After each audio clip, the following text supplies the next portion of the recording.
Good morning, I'm Steve Thompson, President of Emery Thompson Machinery, and welcome to our Lunch with the President. Mr. Obama won't be here today, so I'm going to fill in as President, and hope you enjoy it. Today we're going to concentrate on Italian ices and sorbets, though Jeff is here, Tie-Dye Jeff, you remember him from previous broadcasts. Good morning, good to see you. And it's not only ices, I'll be back with ice cream in a little while. Yeah, really fantastic ice cream, so make sure you stay tuned for that. But we have a special guest today, Rod Oringer. Come on over, Rod, for a second. And Rod is from I.Rice Company, which, good morning, welcome. Good morning, Steve. How are you today? Good nice to see you. you. He came all the way down from the great city of Philadelphia, and I.Rice Company is, without question, the best Italian ice flavors that you can use, or if you're from Philadelphia, they call it Italian water ice.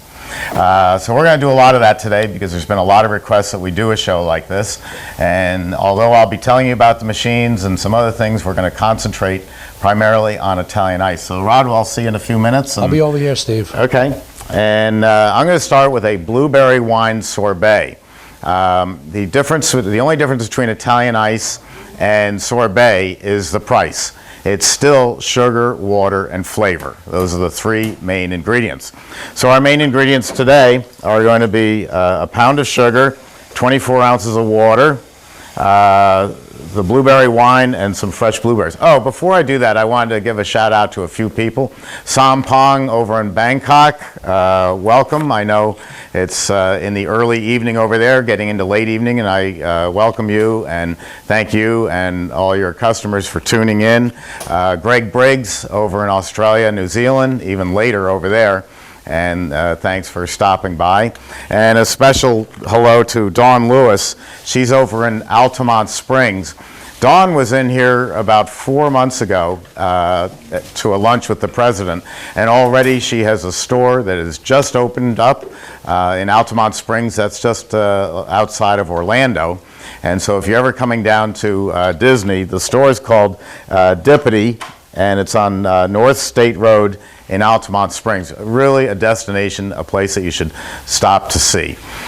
Speaking of which, Rod was going to stop by and see Dawn this afternoon, but I'm going to keep so busy here, and then we're going out to a tiki bar and have little drinks with umbrellas in them.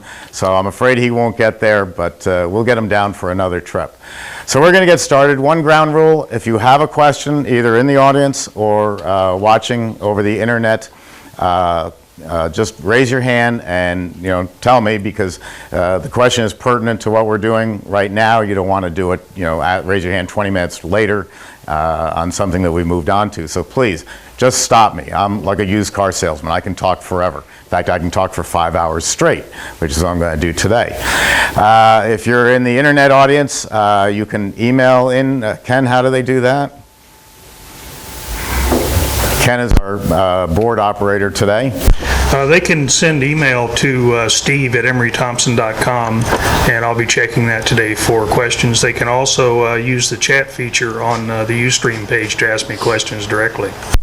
So Ken will point the finger at me and tell me that I have a question, and although I'll try to ignore him, I will answer the question.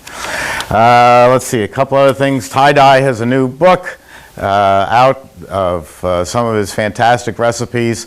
Even he won't even tell me what's in some of these recipes. They're secret, but they're in his book, and I highly recommend that. I also promote, and I'll be mentioning it from time to time, Incredible Ice Cream by Malcolm Stogo. It's got over 300 recipes in here for ices, ice cream, and gelato. And I always tell people, I don't cook. I'm like any guy. I can cook on a grill, but otherwise than that, I don't cook. But if you told me I had to make a perfect pancake, I would go get a cookbook like The Joy of Cooking and read the recipe and follow it, and it would come out perfect. And that's what this book does for you too. So we have that available for sale. I'm not here to promote books. I'm here to promote you getting into the business and learning the best way to do it. And sometimes a good recipe is a simple way. If you call Rod Oringer over at I.Rice, he has all the formulas for Italian ice, and nobody does it better than he. So that's a phone call, a phone number, and an address we'll give you in a little while. One other thing I wanted to point out, and then we'll get going, is there is a website that I subscribe to. It's a blog. It's called icecreamfolks@yahoogroups.com. And this is a group of people. It started in New England, but it's spread worldwide. And we're a great group. You can call up and ask any question or email in and ask any question. All we ask is that you tell us where you're located, and your name would be nice too. The reason we want to know where you're located is if you're asking where to get fresh Mount Rainier cherries, and you're in Hong Kong, well, it's going to be a little difficult. So we need to know your location so we can recommend where to buy what it is you want to produce. But that's a good group to keep in mind. I go to this all the time and ask questions. We have some characters on board, me being one of them, Malcolm's another. Gary, you'll get to know.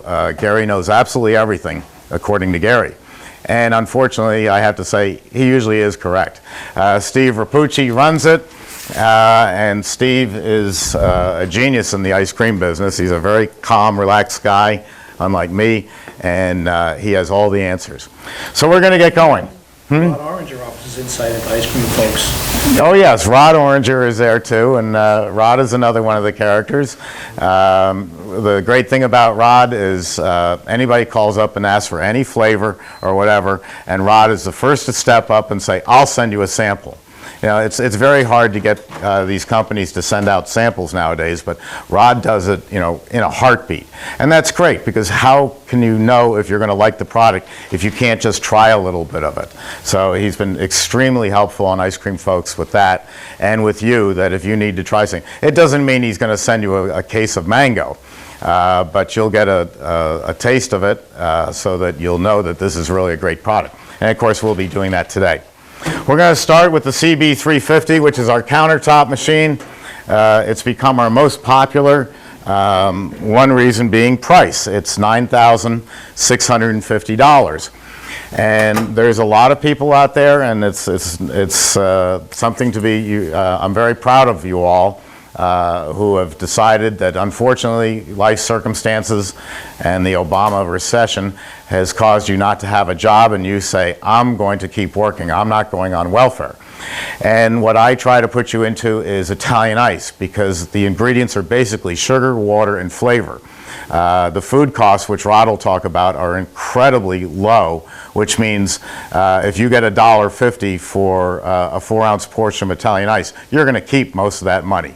And that's a great way to make money, work hard, and with this machine, a 3-compartment sink and a dipping cabinet, that's where we serve it, you're going to be in business. So I'm going to start off with something fancy, the Bordeaux wine sorbet, so let me get mixing that. What's this? Water. Okay, that's nice. I'm not thirsty, but I need 24 ounces. That's 24 ounces? Okay. It's in milliliters, and I'm not European. Today, it's in ounces. Oh, wow. Look at that. They make it both ways. How cool. Already? Yeah, well, that's what happens. Let's see. Before I turn my back on everybody, I need somewhere to mix it. How about a bigger bucket? Why do you have to mix it? Oh, the sugar? The sugar in the water. The reason I want to mix it is sugar is extremely abrasive. It acts like sandpaper. And so if I can mix it up and dissolve it, and it dissolves in cold water very fast. So we're going to put these two together.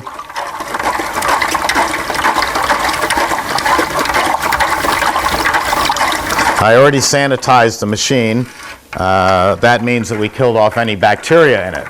A couple of ways to sanitize your machine. You can use a product called Sterasheen Green Label. That's STERA-SHEEN, and it's made by Purdy, P-U-R-D-Y products. So you can go to purdyproducts.com and see that. A simple way to sanitize if you're in a pinch, if you're out on a desert island and all you have is your Emery Thompson batch freezer, you can use a gallon of water to a cap full of Clorox bleach. Not a cup full, a cap full. A cap full of Clorox bleach and a gallon of water will kill off any bacteria. You run that through the machine and then you're good to go. So we've mixed that up. We're going to pour it in here.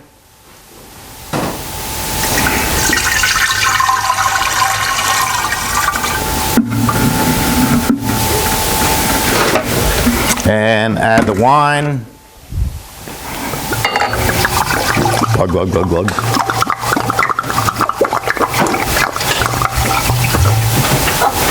Florida is not known for its wine vineyards, but this is blueberry, and this is coming right out of Florida.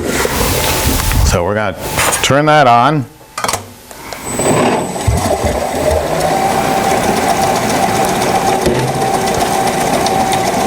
This is my infinite overrun control. This is something I invented 11 years ago, and it's exclusive to Emery Thompson. We can vary the air content of the product by how fast we spin it. But for Italian ices, all you have to do is spin at full speed. I'm going to try to pour these in. I usually get a few of them on the floor, but the idea is the blueberries can go right into the machine.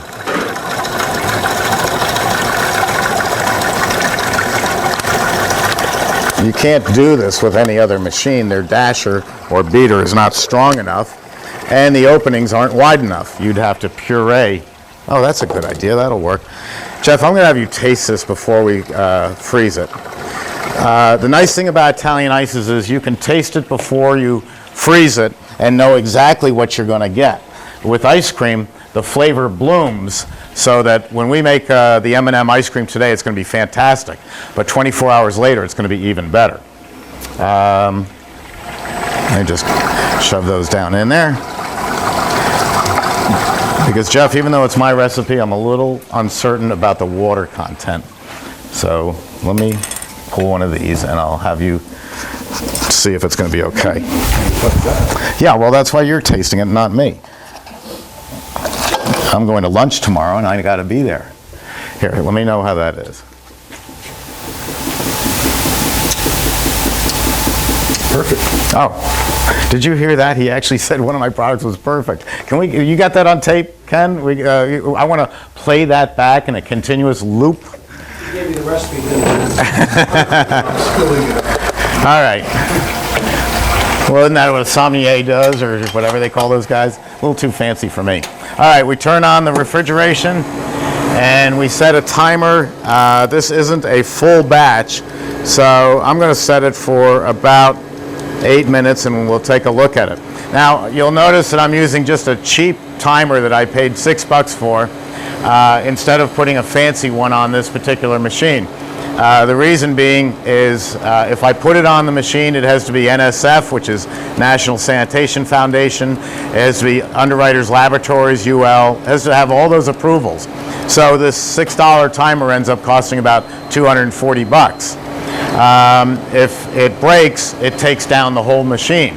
And then you got to pay another amount of money to get a refrigeration guy to come in and change it.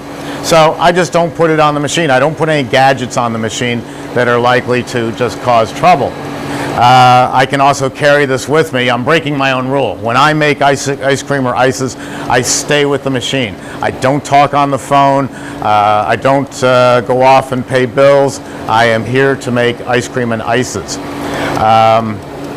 So instead of walking around. But since this is portable, I can carry this with me and go into my office and see what's going on. And when the timer goes off, it gives me a good approximation that the product is ready. Another reason for not using a timer is that they are only an approximation. What varies the timing in making Italian ice and ice cream is the sugar content. Ice cream on my machines takes about 8 minutes, and ices about 16 minutes, 16, 17 minutes. That can vary depending on the sugar content. A lemon ice formula is relatively low in sugar compared to a strawberry ice.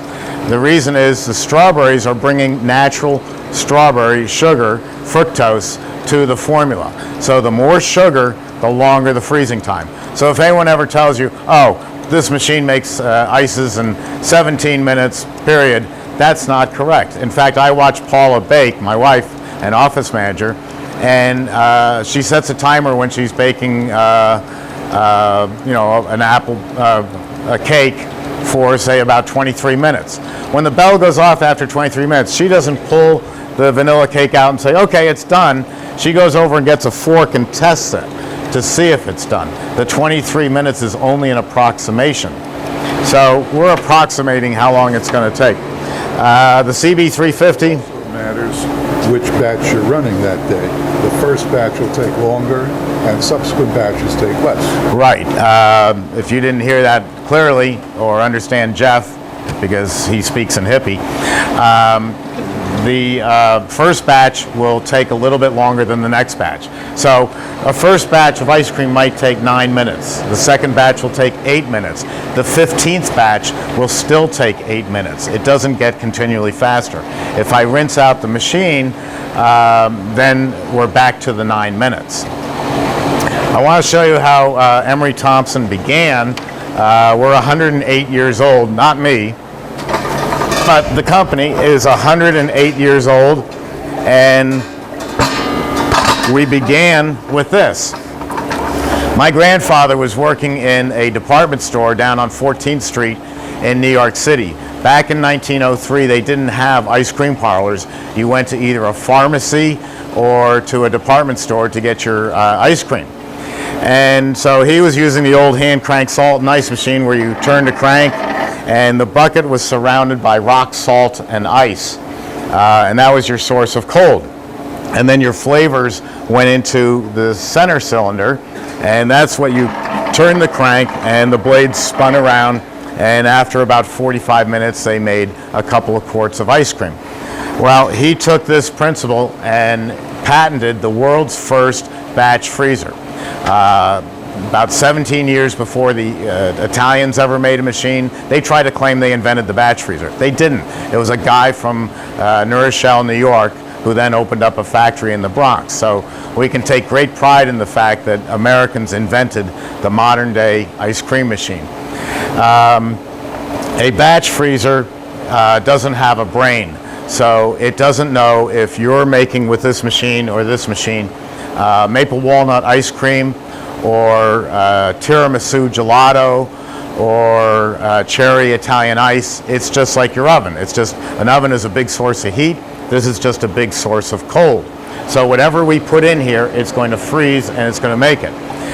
In the old days, if you wanted to do gelato and American ice cream, you had to buy 2 machines. One set for gelato, one set for ice cream.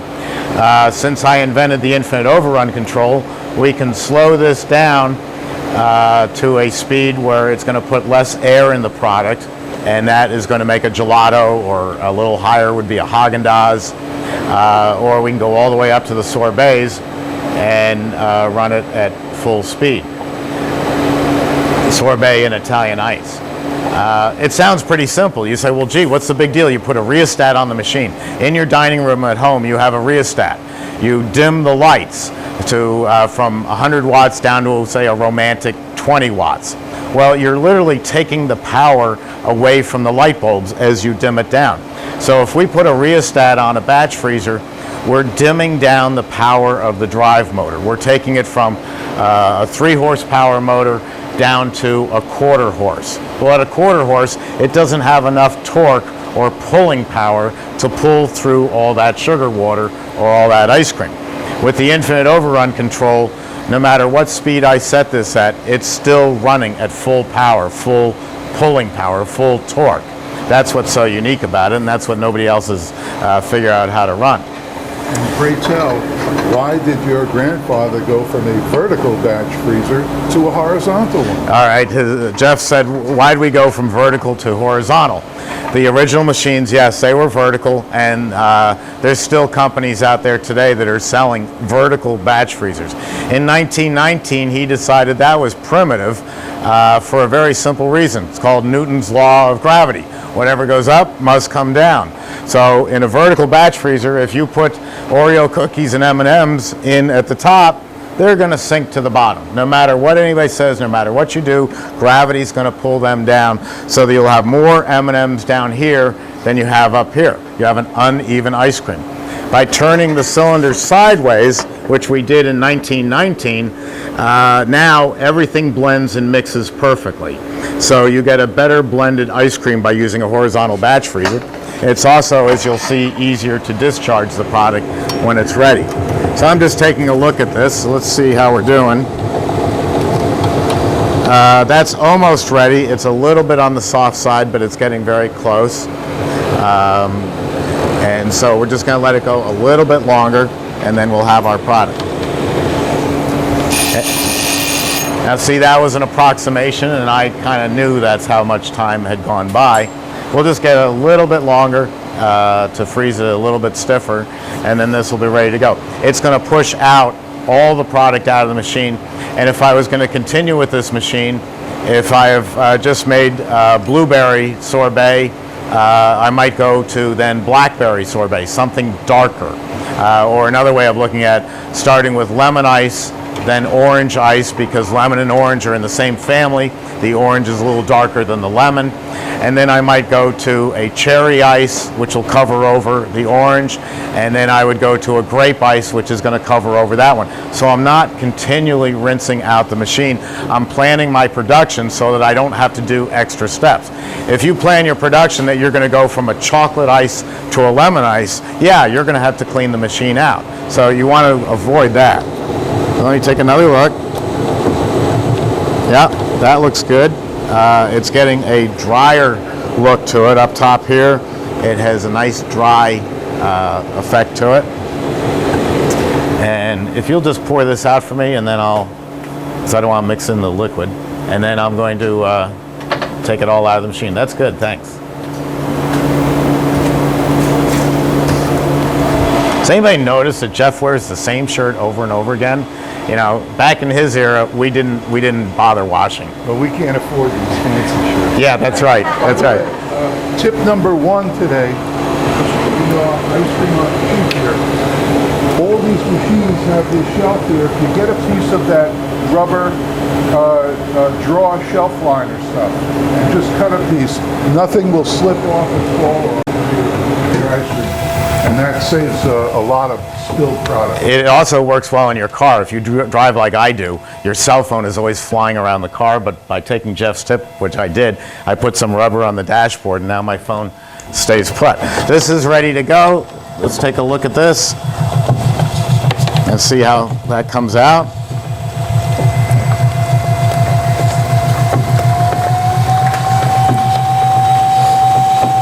That's a nice stiff product.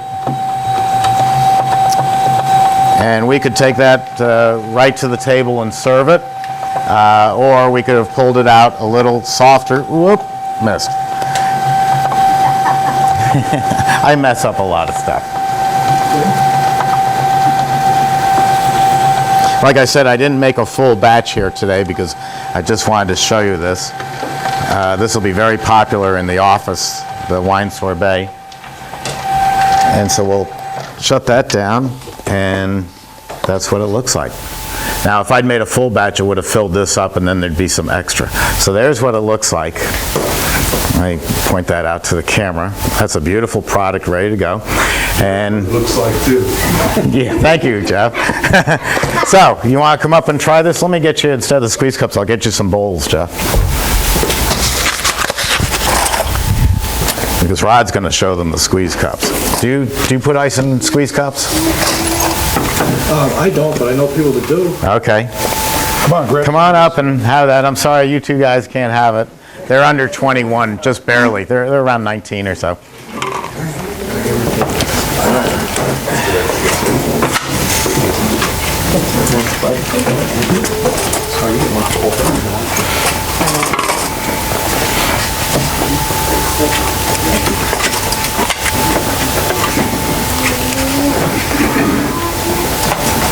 These are paid extras that we flew in. They've been told to agree with everything that Jeff says and to just boo and hiss me. No, that comes naturally. Oh, okay. Question, Steve? Yes. It's a nice small batch. Can you make smaller? No. As it comes? That would be as small a batch as you can make. But my feeling is if you're looking to make small batches all the time, it's a flavor people don't like. Because you should be making full batches. It's something that wants to sell. It's like the lady who made bubblegum licorice ice cream, and she asked me 10 months later, was it still good in her freezer? I said, yes, it's as good as the day you made it because you're storing it 30 below zero.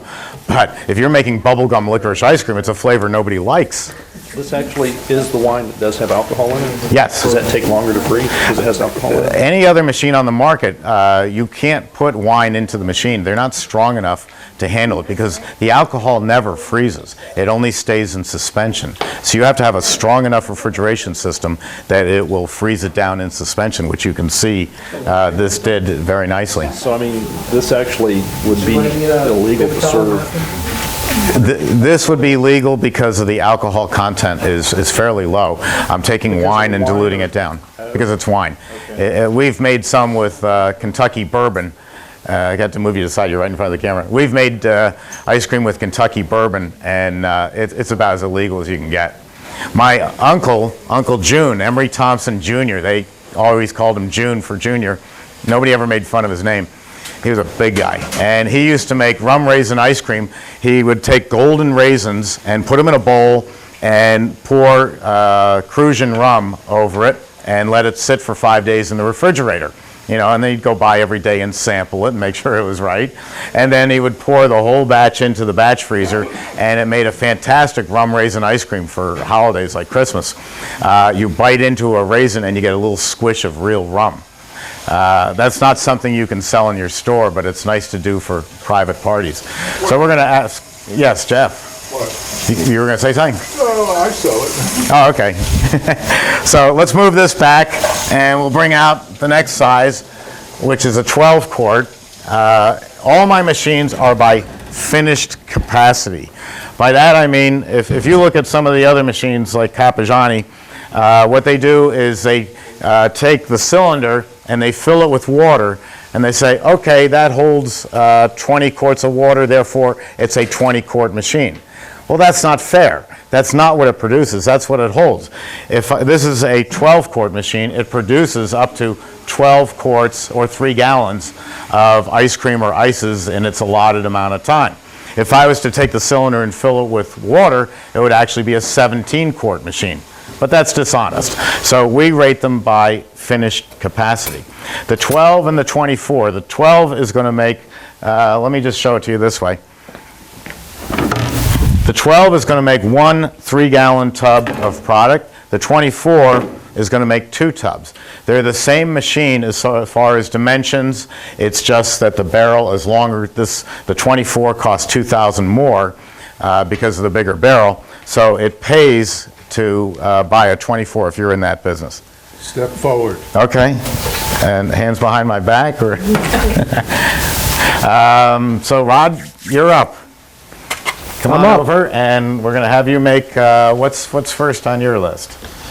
Well, today we're going to make a couple of classic styles of Italian ice. One being the soft, creamy kind, which dips in an ice cream cabinet, and the second style would be your classic Philadelphia-style water ice. Okay, so we're going to start with the soft, creamy style sorbet water ice. And one of the things Steve mentioned earlier that's important and tends to be a misnomer in the industry is water ice, sorbet, tub slush, they're all the same thing.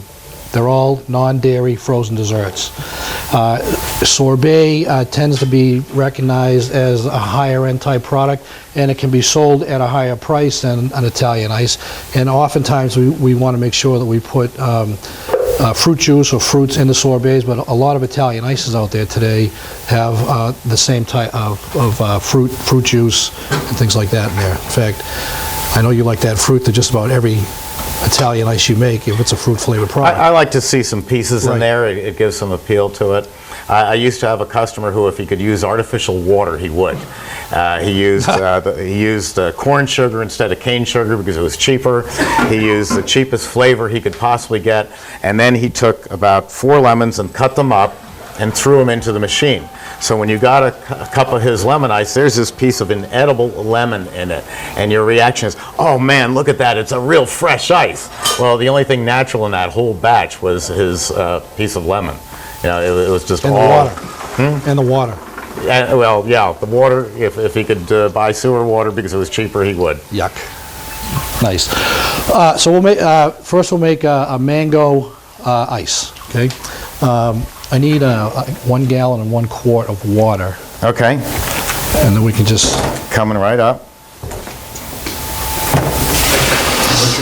Yeah, please. Which water? So using gallon and I.Rice a quart. water ice recipes, let me go back. I.Rice is a 100-year-old company founded by a fellow named Isidore Rice.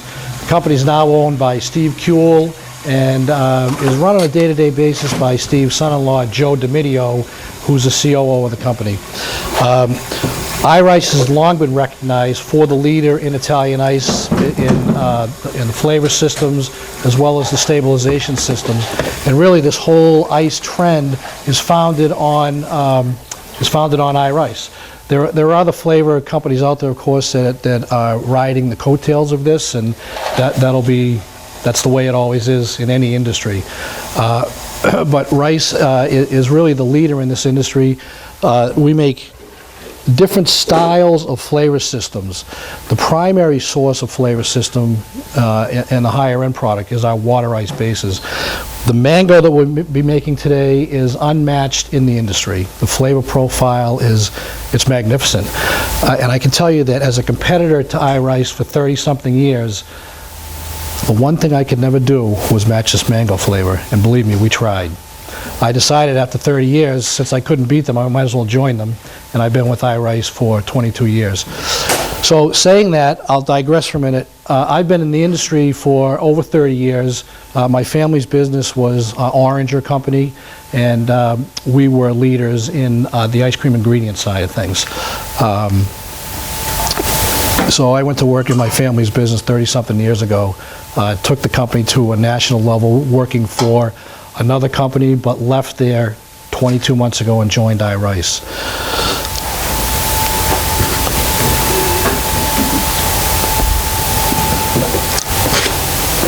Here's your water. Which machine am I making it on? What's that? Do you know which machine I'm on? I think here. We're alone. Where did the president inmates are go? running the asylum. There's the president. Which machine are we using? We're using the 12-quart right there. You guys in the audience are pretty quiet. Any questions Right here. so far? They're nervous. They're nervous? You want your water in first, or you?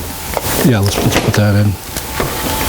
Now, also, at least once a day, we pour the product in here with the gate open, and of course, it goes on the floor.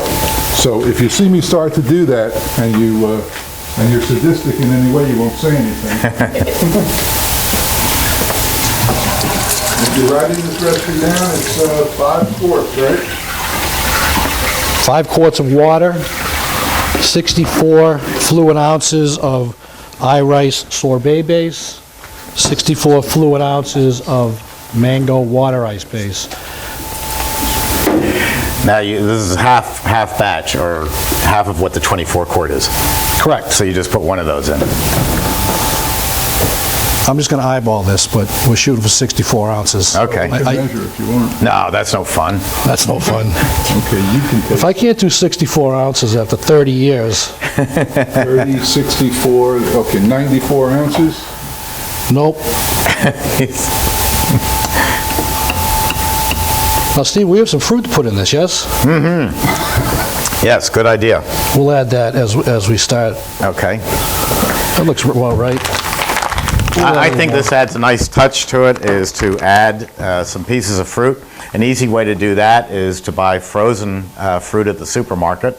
It's consistent throughout the year. It's a great product. It adds some texture to the product. People get real chunks of mango and say, oh, that's fantastic. So I do like to do that. Can you use fresh fruit? Yes. But I'll tell you a quick story while we're doing this about living in Florida. Of course, we're the orange capital of the world, and the orange crop goes from November until about late March. In November, the oranges are absolutely horrible. They are tart, they're bitter, they're awful, you wouldn't want to eat them. In March, it's like eating candy, they're so good. But when you buy orange juice, Tropicana, Minute Maid, whether it's frozen or in the jar, it always tastes the same. And that's because they buy the oranges throughout the growing season and then they blend it so that your orange juice is always the same. So the problem with using fresh fruit is inconsistency. Right now, we're having in Plant City, Florida, we're having the Strawberry Festival. The strawberries they're unbelievable. They're so sweet. Well, the strawberries a month and a half ago were absolutely horrible. So by buying frozen, you have a consistent product. You can't tell people, oh, I'm sorry, my mango Italian ice is lousy in July, but come back in March, it's wonderful. The only one you can do that with is, and I like to do it, is like, say, fresh peach. I love to do fresh peach. If you're up north, peaches are in season in, August?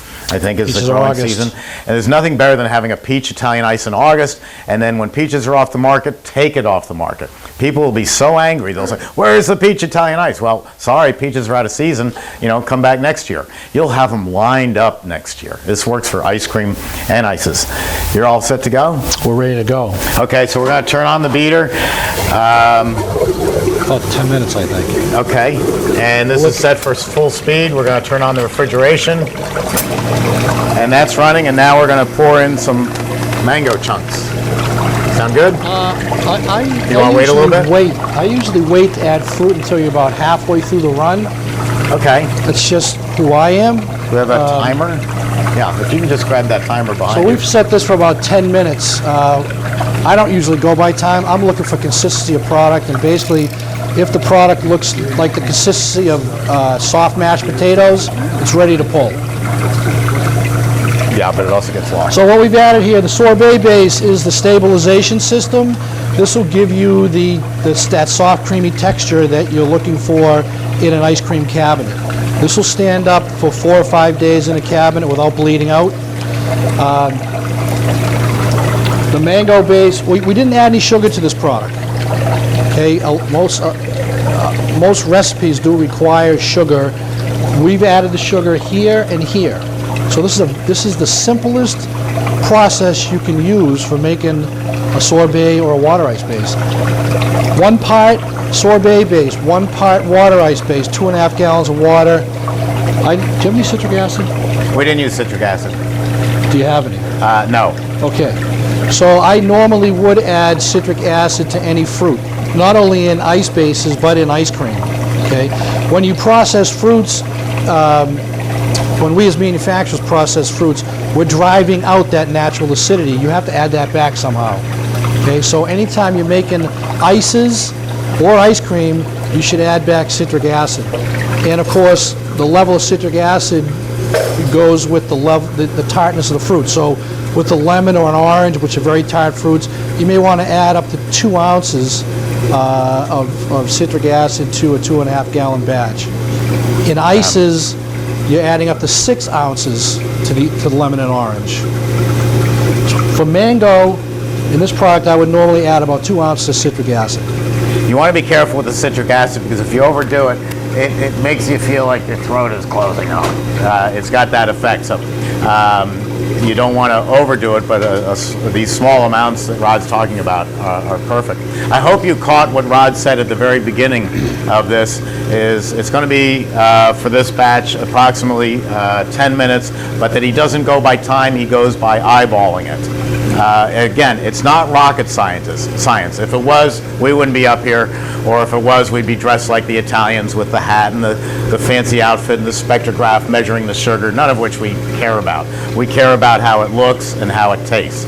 So just like in baking, we have approximations, but it's not an exact science. There are variations, mainly depending on the sugar content. I'm going to go off camera for a second and roll something out. I want to show you, while Rod's doing this, what a dipping cabinet looks like. So I'm going to go grab that. I'm just going to come by you for a second.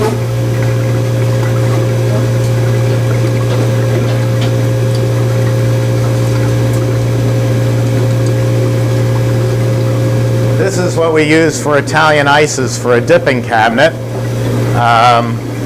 This one was made by Nelson Manufacturing, another family business. It's about 16 years old and running beautifully. This is the other type of dipping cabinets are called a visual display cabinet. That's what you see in a gelateria or an ice cream parlor, where you can see the product. I like these because ice cream, hard ice cream, is scooped at 6 degrees above zero. Italian ice about 16 degrees above zero. And so it's almost 10 degrees warmer. That can vary a few degrees depending on your formula. But the thing is, these hold their temperature better. They cost less because it's not all the glass, but they hold their temperature very well. I don't know what the proper term for this is, but I call it the floppy door cabinet because the lid flops back on itself. Nelson Manufacturing makes these, so does Masterbuilt and Globe. Three great American companies. Unlike my machines, which are sold to you direct because I don't feel that dealers can give you the proper knowledge that we can, they all sell these through dealers. So when you buy a dipping cabinet, you're looking for a cheap paper pusher because all they're going to do is they're going to write the order, send it to the factory, collect the money, and boom, it's delivered. So I use a company called turnkeyparlor.com. That's TURNKEYPARLOR.com. That's Neil Williams, and Neil is a very honest and low-priced paper pusher. And he's also a great guy. But you're looking for a great price on these American-made cabinets, and that's the place to go look. These hold their temperature very well. One little trick, this is only a 2-flavor dipping cabinet. One little trick is this cabinet is surrounded all the way around with tubing, which carries the refrigerant. So the walls get cold all the way around. Now we say it's set at 16 degrees, but not all 16 degrees are equal in a cabinet. Over here in this corner, the cabinet's 16 degrees, but in this corner, we have refrigeration hitting the tub here and here. So it's getting more refrigeration here than it is here. The higher the sugar content of the product, the more soft it runs. So a lemon ice is pretty low in sugar, and in this corner could tend to harden up. The strawberry has a lot of sugar in it, or the mango, so put in the center here, it could tend to run soft. So the proper way to set up your cabinet is put your softer flavors in the 4 corners and your other flavors towards the center. Then you'll have even distributing. Never get into a fight with someone who scoops Italian ice because you see them going down like this, and they may be of diminutive size, but they got a right arm that'll kill you. So don't fight with an Italian ice server. And sometimes you'll see them scooping like this. Can I have a lemon ice? Sure. And they grab what we call a squeeze cup, the proper or the real term for this, because nobody outside of New York or Philadelphia knows what a squeeze cup is. It's called a pleated water cup, like a lady's dress. It's pleated. And we fill it with ice, and we squeeze it up from the bottom and eat it that way. But you'll see, if you go into an old-time pastry shop, you'll see the server going like this, and then putting the ice in and handing it to you. What's happening is, over time, a little bit of the lemon, if it's lemon ice, is separating out, and the server is just remixing it a little bit before they serve it to you. Another reason we don't want the visual display cabinet, because we don't really want you to see that. But that's all they're doing. It's still a wonderful, fresh product. Yes, the sorbet base has some products in it we call stabilizers, which help bond the product together. Rod can tell you more about that. I was going to wonder if he was going to let me do that. He invited me here to talk about this. He can talk for 5 hours. I'm not a good talker. Did you want me to fill in for you? No. You stay over there with Wild Jeff. Yeah. So we just added some fruit here, and the reason why I added it right now is I'm listening to the machine. When you originally put this in, you hear a lot of sloshing. You hear the water sloshing around. I'm not hearing that now. I'm hearing more of a humming note. So I know we're about maybe 3/4 of the way where we want to be. That's when I want to add the fruit. So to answer your question, Steve's talking about classic style Italian ice here, unstabilized product that he's serving out of this product, out of this machine. What we're making here is a stabilized ice, a stabilized sorbet that can be served in a standard ice cream cabinet and dipped at 6 to 8 degrees, same temperature as ice cream. Because it's stabilized, it's going to hold its uniformity and scoop soft and creamy. The product we'll make next is a classic style Philadelphia ice with no stabilization. The thing about Philadelphia style versus versus the soft creamy style is you need to stir the product. You need to get a long urn, spoon type thing, and get into that ice and stir it up every, I don't know, 15 minutes or so, because you get separation in it. Okay, but serving it out of the pleated water cups there, that is classic New York and Philadelphia. I didn't realize that's what you were asking about earlier. Yeah. Yeah. And it's fun to give someone, that's a 3-ounce cup. Usually we would sell a 4-ounce. Thanks to McDonald's, with the quarter-pound burger, quarter pound is 4 ounces, but it sounds so much bigger to call it a quarter pound of Italian ice. And so we, just squeeze it up and eat it like that, and then you throw that in the trash, and it's great fun. That's another way to serve it there. I could take the same product and put it in some fine china and have a piece of mango and then put the mango ice on it. Now it's a nice mango sorbet for a high-end restaurant. I think we got like another minute or so here. Okay, whatever you say. When it's ready, Ken's going to shoot from that angle, so you can come over here. I'll be over here. Anyway. He's going to, he wants to shoot it coming out so people can see what it looks like. So I'll step out of your way. So this mango ice, water ice base has mango fruit juice in it, and a lot of the rice water ice bases do have fruit or fruit juice concentrate in there. So they're higher end products and just using standard flavors. Later this afternoon, we'll make another ice using a concentrated flavor system and a stabilizer, which is a similar way to make ice here, but instead of using fruit and fruit juice, we're just going with the flavor system. And one of the things I wanted to mention is we're talking about Philadelphia style ice and New York style ice and sorbet. Tub slush is the same thing, and people in New England, I'm going to give you guys a shout out over there, New England guys, and one New Yorker. Slush is what it's called in the Northeast, all through New England. It's tub slush.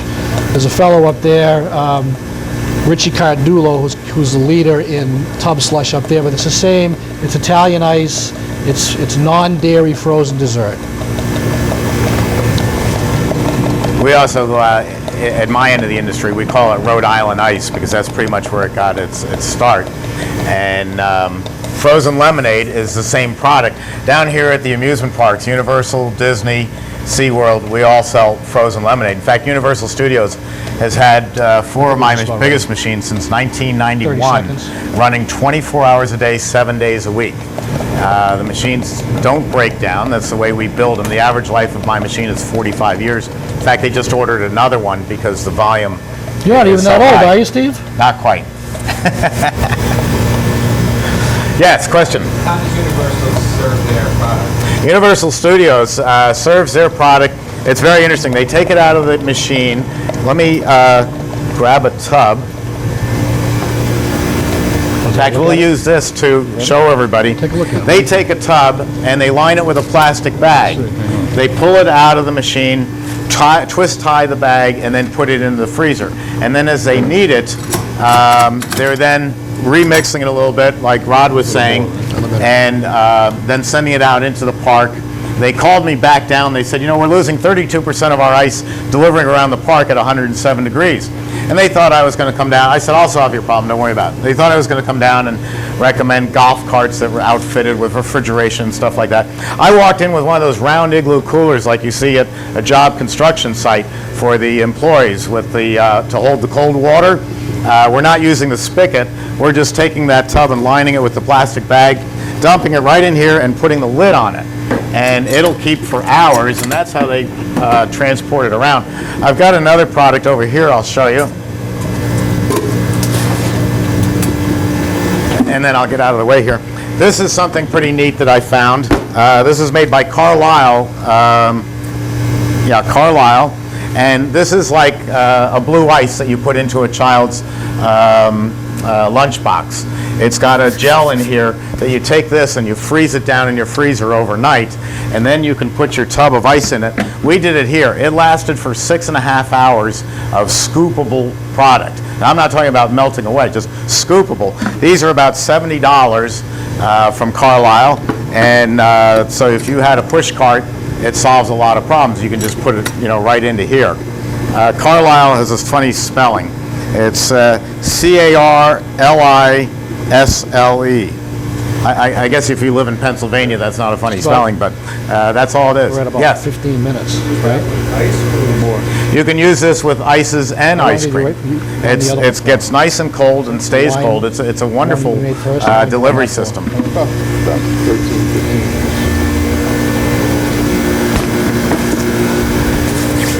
How you guys doing? I think we're ready. Okay. Turn off the refrigeration over on the Turn far it side. off. He's only been running these things, he said, for 30 years. Well, Okay. he says that, but I have to tell the truth. I haven't made a batch of ice cream in probably 20 years. Oh, I have to be he's like a honest. limousine liberal. Well- He's just out there driving around. Times change, but I'm back to earth now. I've Oh, come back. good. Welcome back. Thank you. So just let Okay. it rip. Look how fast that comes out. The opening is so large that we can just dump all that in no time at all. You want a gelato pan? Sure. Here's, Got one? what do you want to do? Finish dumping it? Squeeze cup of these, Yeah, or balls? I guess bowls. But I want to show you one product. This is Italian ice, but look at this.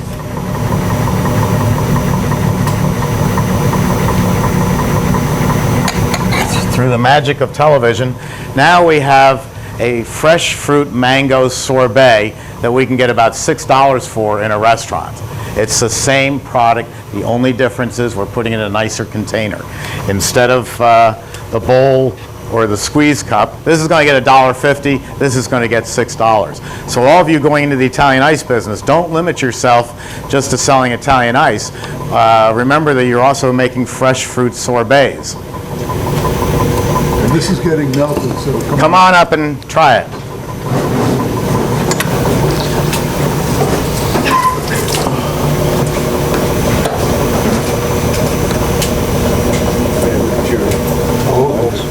Sure. You have mango?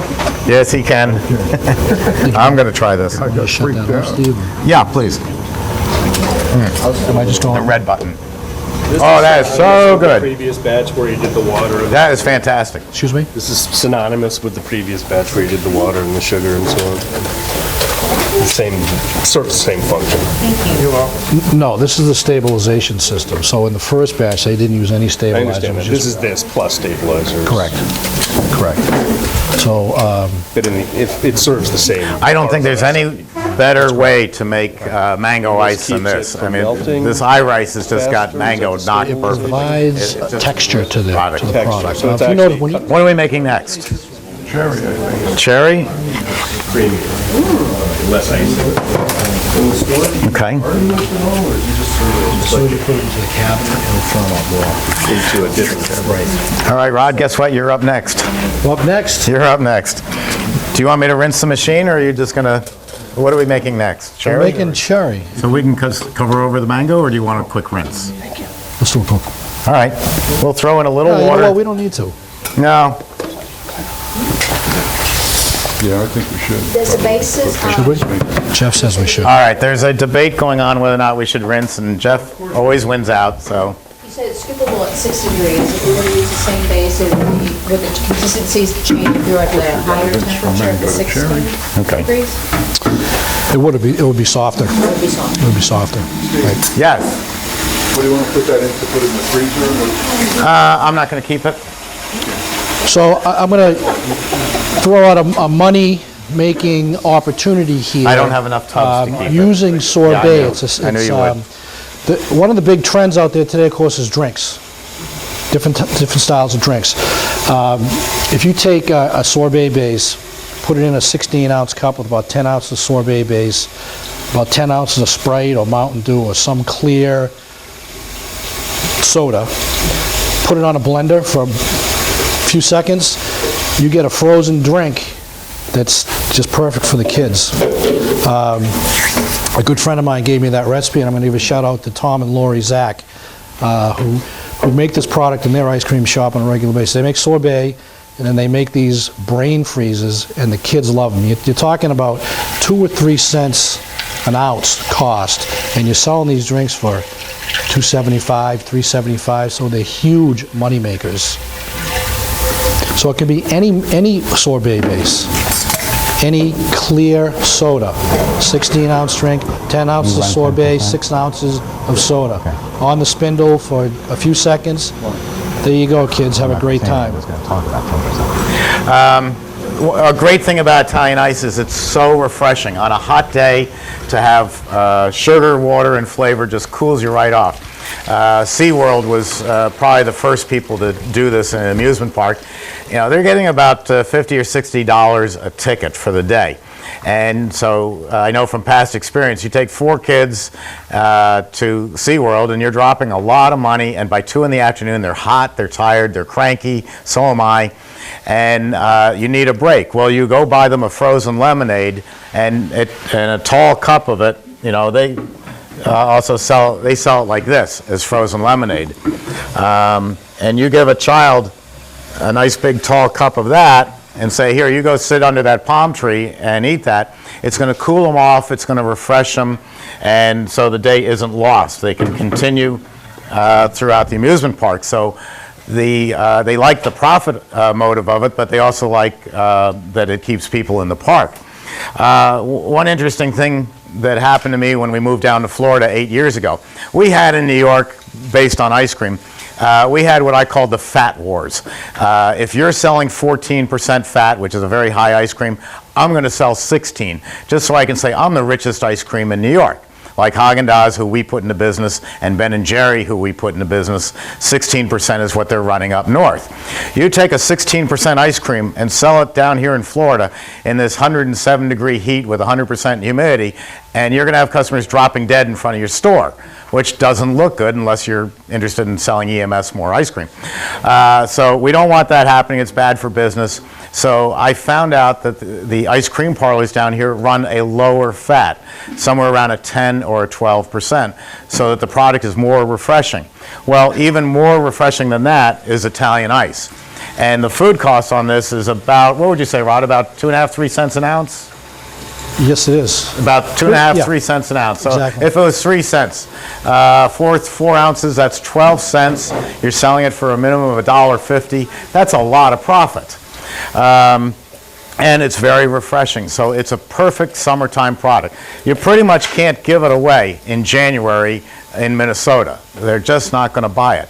But in January in Minnesota, you can be making mango sorbet and sell it to the restaurants, so you can have a year-round business. But it's a wonderful way to get into business, and with the CB350, which makes, as you saw before, the Italian ice, we called it a wine sorbet. All my machines make ices and ice cream. No matter what size you buy, it's the same quality, it's just different capacities. How much are you going to make in 8 minutes or 6 minutes, 16 minutes? So, Rod, I'll stop talking again and let you get back to your next flavor. You're going to stop talking, Steve? I'm going to try, but did you want me to help you there?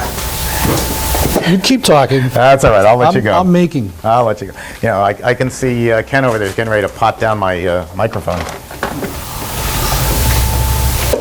What we're going to make now is a classic Philadelphia-style ice.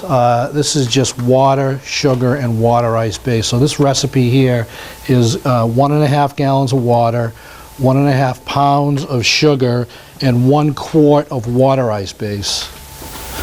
And this will give you the style that Steve was talking about that goes in this cabinet, that because there's no stabilization, it's going to break down after a period of time. You need to stir it and put it in these little Dixie cups here. Do we still call them Dixie cups? No, squeeze cups. Squeeze cups. Well, pleated water cup. Pleated water cup. The term. Okay. That's good mango, isn't it? Oh, it's great. Putting into that, in this batch, the classic? This is a water, sugar, and water ice base. So we're going to use a cherry water ice base here. Okay, so it's 1.5 gallons of water, 1.5 pounds of sugar, 1 quart of water ice base. One question that always comes up while you're getting that ready, Rod, is do I need to purify my water? And it's a great question. Up here in Brooksville, Florida, we have a proliferation of horses and cows and pigs, but not a lot of people. We don't have any tourists coming through. So and the water is like liquid rock. It's got so many minerals in it, it's undrinkable. But if you grew up here, and if you've always lived here, and I make you an Italian ice with this water, I don't need to purify the water because you're used to the water. It's what you've been drinking all your life. You think it's fine. Now, I go down to Miami, and the water is just as awful as Brooksville, Florida, but everybody in Miami is from the north. They're down on vacation. And in that case, you need to purify the water. You've got to take those minerals out so that it tastes like what they're used to. In New York, we have the world's best water. Our filtration system starts up in the Catskill Mountains. It consists of a screen where the water flows through and it catches the old worn out tires and dead bodies and anything else that happens to be in the water. And then it goes on its way down to Manhattan, and it's just a great, great water. But in Miami, they don't have that, and New Yorkers want to have it. It's like you've always heard, if you want a bagel, you got to come to New York. You can't bake a bagel in Florida. It's impossible because the water's not right. So you need to purify your water to make a great Italian ice if you're in Miami. If you're in Dubuque, Iowa, and they've never even heard of an Italian, you're not going to have to purify your Italian water ice. An easy way to do it is a Culligan water system. GE also makes them. They're relatively inexpensive for what they do, and it'll take all those minerals out of the water and give you just a nice neutral water. You don't need to buy gallon jugs or 5-gallon jugs of purified water. Just run it through a normal, inexpensive filtration system, and you'll have a great product. Okay.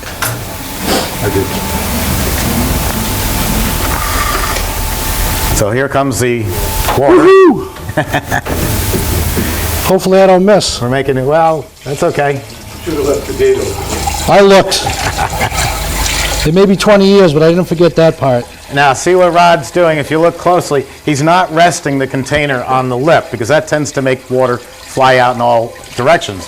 But by raising it up a little bit, you'll never drop any. And you notice that we pre-mixed the sugar and water so it incorporates well. What I'd like to do is actually add a little warm water that helps the sugar go into solution much faster. Okay, we're going to eyeball this. You bet. You have some cherries? You did a great job last time. I've got cherries. So 1 quart. Just a quart, huh? So less than the last one. Good to go.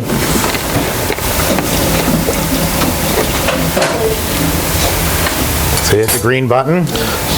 12. Yeah. And we turn this on.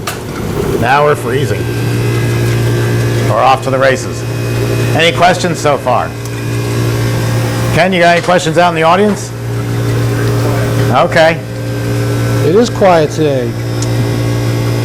So at the I.Rice company, known as leaders in the water ice industry, Rice is also recognized as being a leader of high-quality fruit products.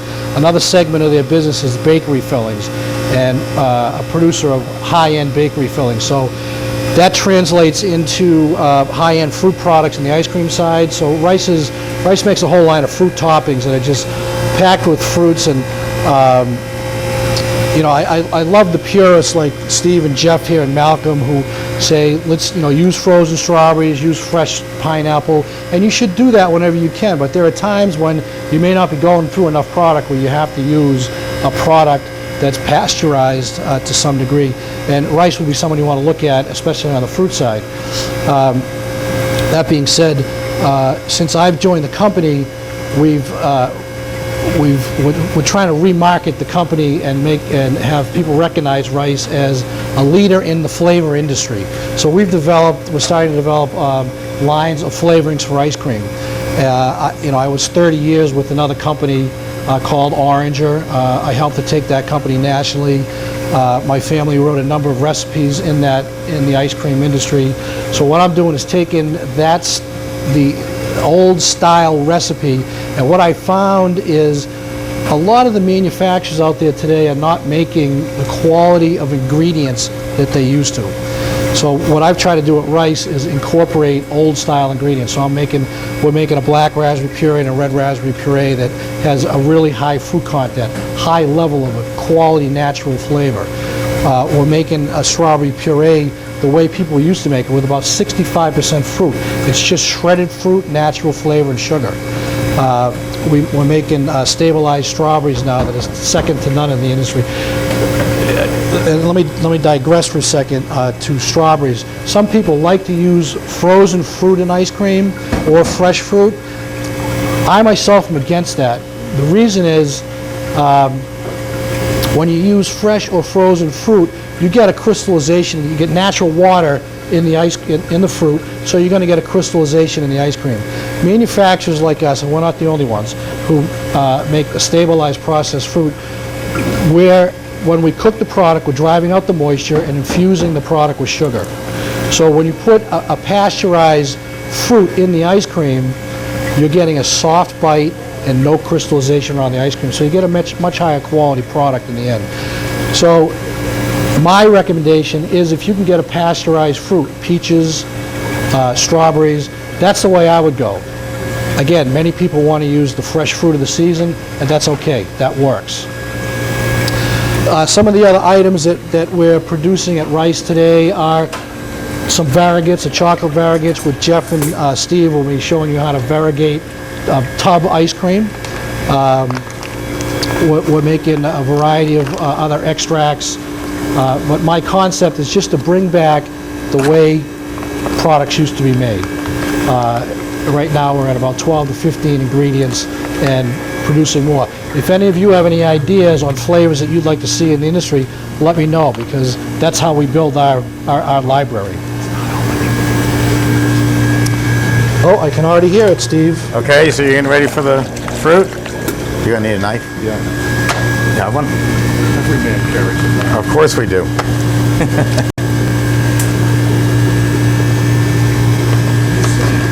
Italian ice increasing as a market share of overall ice cream products? The question was, is Italian ice increasing as a market share? Absolutely. Significantly. Yeah, our markets, Yes. since we moved out of New York and got away from the unions and the high taxes in New York, we've been going up about 40% a year in sales. And a large part of that is Italian ice. Because it's so inexpensive to get into. You know, putting it in simple terms, a machine, a sink, and a serving cabinet. And then when that starts generating money, which is my whole goal with my customers, is get the money rolling in, then you can do just about anything. And then you can go later into ice creams. Give you an idea on costs and why Italian ice is so successful out there today. You know, your costs are, as Steve said, 2, 3, 4 cents an ounce on sorbet or water ice. Your cost on ice cream, 30 to 38 cents per ounce. You're selling it at the same price. So where are you making more profit? Cost on Italian ice or sorbet is roughly 3, 4 cents an ounce. Cost on ice cream is between 30 and 38 cents an ounce. So much more highly profitable in the ice business. Now you see what I'm doing. You can't do this with any other machine. They all have a little opening like that. You'd have to puree everything first. My opening on my machines is so big that everything gets dumped right in. Also, our barrels are 6 times thicker than any other machine on the market. If you have a thin barrel like a spaghetti pot, which all the other people make, putting in nuts, cookies, candies is going to damage the barrel. They'll even void your warranty. We welcome it. We want you to put in whole bags of Oreo cookies, walnuts, peppermint candy, anything you want can go right into the machine. The other reason why it's so successful is in this down economy, a family of 4, 2 children, 2 adults, they can't afford to go out to dinner, let alone go to a movie. And if you've had children, you know you've got to entertain them somehow. So to take them out on a Friday night or a Saturday night for an Italian ice is a great outing. The whole family gets to go out, and Dad isn't being killed by the price. One of the things that absolutely destroyed Cold Stone Creamery is one of my employees would go out with his wife and 2 kids, and they'd walk into Cold Stone, and they'd drop 40, 45 bucks because the ice cream was so expensive. They preset what you were going to buy. You didn't have a lot of latitude. And my employee making, $18, $20 an hour on the assembly line says, I just dropped 43 bucks at that frozen dessert business. I'm never going back. You get one chance to sell people, and if the product isn't good or the price is too high, they're not coming back. This product, everybody can afford it. It's a universal product. If you came to me and want to open up an ice cream parlor, and I told you location was everything, I would mean that I want you in the richest town, on the best street in your state. That's what I need for an ice cream parlor. For Italian Ice, I can open up in the poorest section of town, and I'm going to do just a land office business. It's that easy. There's another thing about Italian Ice, and I got to put this delicately, but it's a fact. There is no other product that I know that you can tell what people are going to buy pretty much when they walk in the door. If 3 people walk into my factory today and I have to guess what's your favorite flavor of ice cream, I can't do it. I have no idea what you like. But Italian Ice, if 3 people walk in, if you're black, it's going to be cherry or grape. If you're Hispanic, it's going to be coconut. If you're Irish, it's going to be Italian. If you're a Presbyterian like me, we form a committee to make the decision for us. But that's the way it is. So what does this mean for you? It means that, okay, today we're going to take our push cart and do the San Gennaro Festival down in Little Italy in Manhattan. Hey, bring lemon ice. Don't bother bringing chocolate. Only Jewish people buy chocolate ice in New York. If you're doing the Puerto Rican Day Parade up on 5th Avenue, bring the coconut flavors. It's really pretty simple. You can't do it with coffee. You can't do it with hamburgers. But Italian Ice, if I know that I'm going into South Central LA, I'm going to bring fruit-flavored ices like the mango and kiwi and products like that. Steve, there's certainly validity to that, because the further you move away from urban America, the less you'll have those ethnic fruits being sold. You'll see Italian ices and sorbets sold in rural America, but they're going to be your classic, lemon and raspberry. You move into urban America, mango, coconut, like that. So, valid point. The views expressed by these people do not represent the universal views of America. Cop out. So let's talk about cost again for a minute, and trends in the industry. Your question was about trends. Italian Ice is a low-cost, high-volume item. What I've seen over the years, and being at this for 30-something years, dessert segments come and go. Right now, we're seeing a serve-yourself yogurt trend. Tart yogurts, loaded up, sell by ounce. And I'm all about selling by weight, but these yogurt places take the cake, because by the time you walk out of there, you're doing the same thing as Cold Stone. You're spending $40, $45 for your family.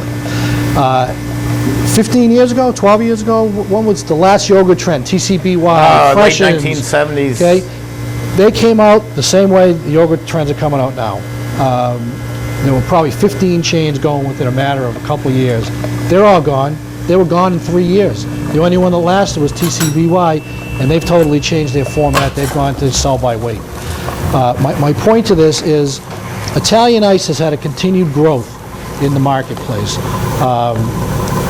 from something like 0.5% to maybe 6-7% of market share now. The product that's here to stay forever is hard ice cream, gourmet ice cream. That never goes away. It continues to sell in the industry. So if you supplement, you take a gourmet ice cream stand and supplement it with ice, you're going to be, as long as you're an owner-operator, and this is very important, if you're an owner-operator, you can be very successful in this business. You can make a lot of money. Don't think you're going to get in this business. It's not lovely. Isn't it beautiful? Yes. It's a beautiful thing. It's a beautiful thing. Oh, give me a break. Don't think you're going to survive in this business by getting a manager to run your shop and have some kids running around scooping ice cream. It's not going to work that way. Okay. All right, come on up and try this. I think you'll like it. I know you'll like it.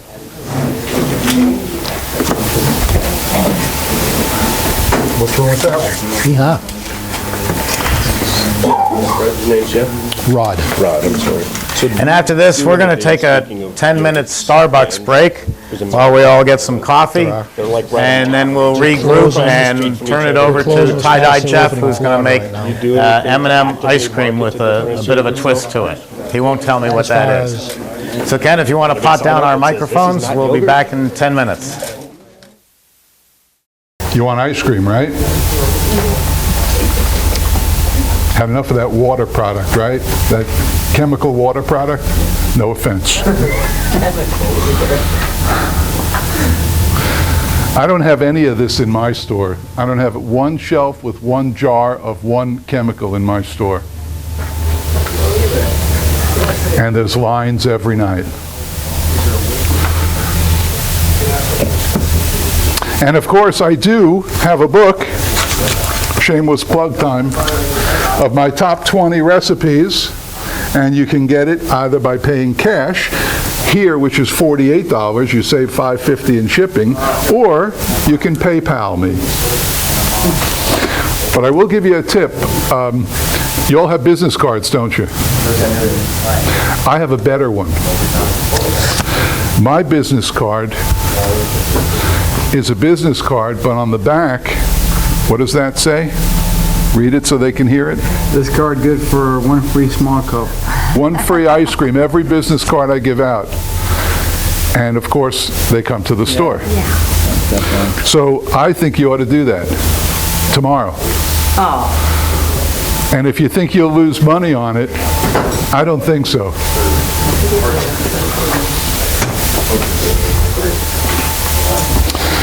So what are we going to do? We're going to do that, pour the machine, we're done. It says you're using the 12-quart machine. That's that one? This one? Yeah.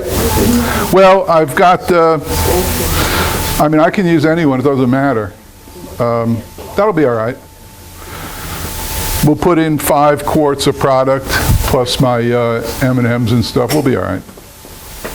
All right? All right, Where'd you start without me? Am I up?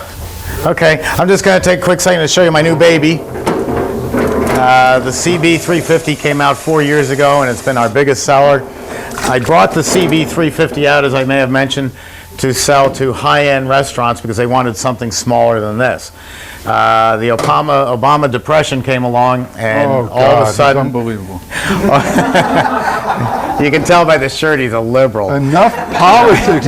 Hey, watch this. How many of you want to hear him espouse about politics? Yay, I knew it. See, Nobody. But the camera's only facing one way. So we brought this out, and the people who ended up buying it, as I said, were people who didn't have a lot of money to get into business. I have now brought out this model, again, for high-end restaurants. This is 3 liters, which is a very small batch. It's built of the same materials and same designs as all my other batch freezers. So this thing is designed to run 24 hours a day, 7 days a week for the next 45 years. Do I think it's big enough to start an Italian ice or an ice cream business with? No. Are you going to do it? Yes. And you're going to work at long hours, which is what you do when you start up a business. And then you're going to graduate, probably not to the CB350. When this is starting to make money for you, you're probably going to jump to a bigger machine to cut down on your labor, because your biggest expense in business is labor. You'll make the same mistake I made and everybody else makes. You say to yourself, my labor doesn't count, it's just me. But at some point in time, you've got to say to yourself, I'm worth, say, I don't know, $40 an hour, and I could have someone else filling the pints who's making $17 an hour. And it would be a better use of my time. But this is a fantastic machine. It'll be out towards the middle, late end of May. It's all ready to go. We just have to we have all the highest approvals in the world, NSF, UL. Sadie? Cleaning the floor. You don't have a mop here. Okay, enough of that. So you can stay tuned for this one. It's going to be great. Oh, the price will be $5,450 plus shipping. This is $9,650. That's $19,900 and $21,900, depending on whether or not you get it with the IOC. quart? That's a 10 quart or 12 quart. Okay. I opened my store 2 years ago with the countertop model, and I ran it for a year with the countertop model, and then I went to the 24 quart. Good girl. And now I'm ready to go up to the 40 quart. What is it, 40 or 44? 44. 44. 11 gallons in under 10 minutes. Because I realized that instead of making, you need me, Ken? You're raising your hand. Go ahead with your thought. I have a question from the audience. Okay, instead of making 5, 6 flavors at once, we've become so popular that I make 1 or 2 flavors at a time now. So I make larger batches. And I'm here because I can open an ice cream store, and I have done 5 stores already for minimal money. I'm not a big believer in, some guy emailed me and wanted me to come out, and he said, I have $60,000 to open a store. $60,000, I could open 60 stores. I mean, that was unheard of for me.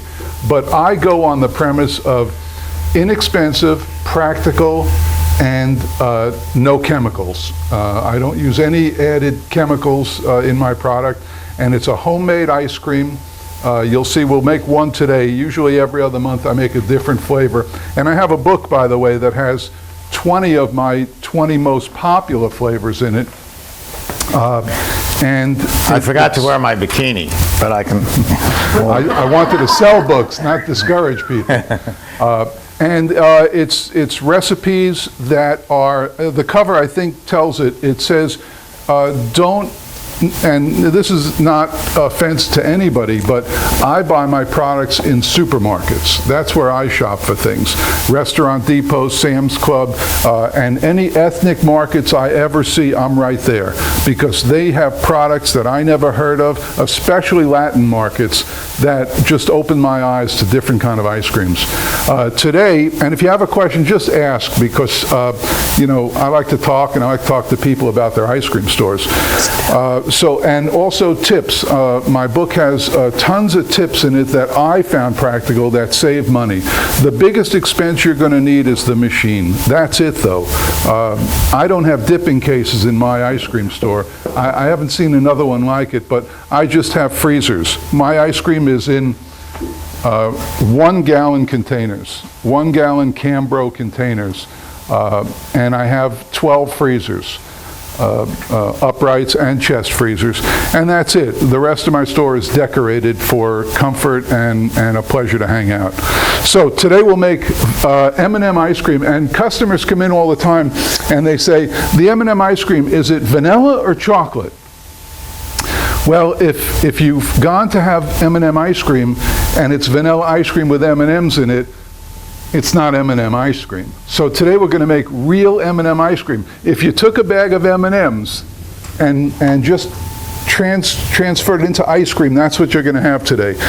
Now also, being on the cheap, I use candy brokers for my products. Candy brokers, you can find them in flea markets selling candy that's outdated. And I buy the 1 pound and 1 pound 3/4, 1 3/4 pound bags of M&Ms for 50 cents. 50 cents, the most I paid is 75 cents a bag. Of course, I buy them 100 bags at a time, but these guys go to stores that are going out of business or the product's outdated, and you know, some of them are cracked, whatever, some of them are in pieces, you can see, but it doesn't matter for the ice cream. Heath bars, Mars bars, Milky Ways. Go ahead, Ken. I'm sorry, before you get too far from the audience on the internet, could you please, one more time, repeat the name of your book, the price, and your PayPal email address? Is that real, or you're just doing that? Okay, don't buy it now. Buy it after you taste the ice cream. It's Mystic Ices and Creams. That's the name of my store, and it's the top 20 recipes. These are the top 20. This is what built my store from a little 7-foot just a counter to now we seat just under 60 people, and we're open 7 nights a week. But it says here, just so you know, this is our philosophy: make incredible ice cream without buying jugs, cans, or jars of flavoring or coloring. All the stuff you see here, and again, no offense, just my style, I don't have one of them. It says, go supermarketing, and you'll see that. PayPal's the easiest way to buy it. The book is $48. $5.50 for shipping. Those people here obviously save the shipping, and it's xhippie@aol.com. And that's XHIPPEE@aol.com. All right, enough of that. I also told everybody before the camera was rolling about business cards. A real simple tip. My business cards look like everyone else's business cards, except that on the back of my business card, it's good for one free small cup of ice cream. Limit one per visit. So every time I hand out a business card, I've got a customer. And really, that's all you want, is them to come to your store once, because they'll come back. All right, to make M&M ice cream, 4 ingredients. The first ingredient is ice, you don't have to, I'll give it out. The first ingredient is ice cream mix. If you don't know what ice cream mix is, it's this, which is mostly fresh cream. There's also skim milk in it and other stuff, and whole milk actually too, but it's mainly cream. We get this, and you can get it anywhere in the country. It comes usually from a farm or a processing plant that homogenizes and pasteurizes it, so you don't have to worry about it. It comes in these bladders, which are 2.5 gallons, and they usually come 2 bladders to a case from any of these makers. They'll deliver it for free, or a small fee. They still charge me a small fee, but mostly it's free. They come in refrigerated trucks. You can get it frozen or thawed out and freeze it yourself. Okay, so have you all worked with this before? Okay. You have, right? Okay. Yes, sir. 20 years ago. Well, it's the same product. And for this ice cream, we're going to use, we'll use 5 quarts of this. So you can see these graduated containers from Cambro, an excellent company. And we'll go to 4 quarts and then add 1 more, because I don't like to eyeball. I want my ice cream to be the same every single time. No offense. But it's just as easy to do it this way. All right, that was 4 quarts, right? So we need 1 more quart. And the first time you use these, the first time you pour it, it's going to go over the edge. And you can't help yourself. All right, 1 more quart.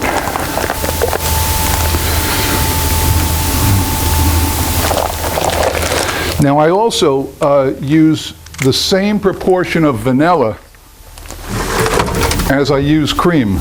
So if I use 5 quarts of cream, I use 5 ounces of vanilla.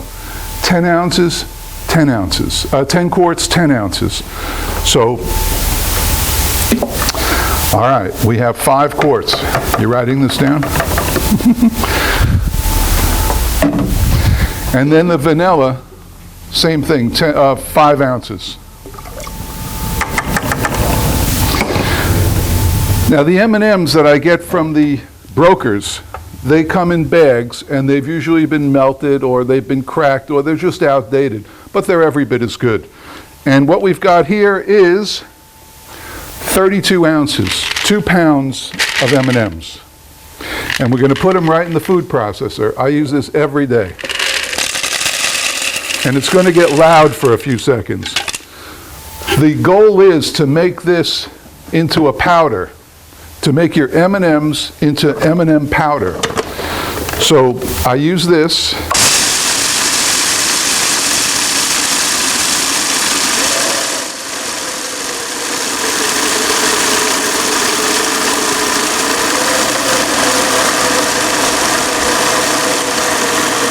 I feel like Julia Child up here. Remember Julia Child used to do that stuff with the chickens and everything?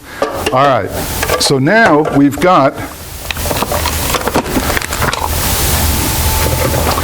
I'll show it to you in a second. It's really M&M powder. If they sold it, it would be great, but they don't. And there's still a few pieces in there, but they'll get dissolved.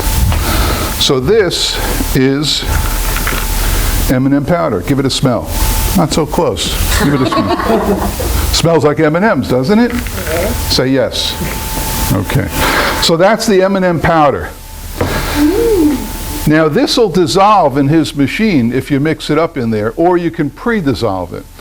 I think his machines, and I'm not paid to say this, we're not even friends, but his machine is amazing. You truly can throw in anything and everything in the machine. I used to spend 20 minutes with this, whisking this stuff, but I don't do it anymore. I just pour it in the machine. And he's probably going to cringe now, but I do this in my store so I can do it here. I buy these bowls, by the way, that do that, and they make it very easy. This is $1. So I pour this right in here.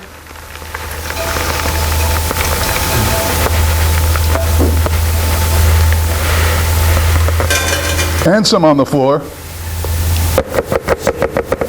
There. And then I'll put this in there and it'll mix it together, which is kind of cool. Now, one tip, by the way, always put something under here when you're pouring your liquid in. Always. Oh, you know. It's not a question of spilling. Sometimes a chocolate chip or a piece of a nut will lodge in the gate from whatever you've been doing, and it won't close quite all the way.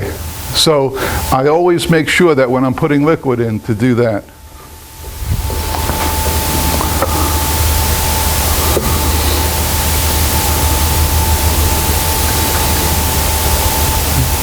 And there are different percentages of butterfat, as Steve alluded to before.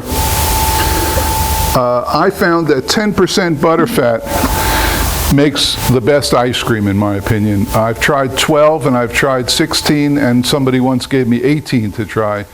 But it tastes like, it's like butter. It's no good. I want ice cream to really melt on your tongue and be very refreshing. Okay. One more ingredient that we'll add in a minute. So what are we on ice cream, about 170? About 170, and that's measuring in revolutions per minute.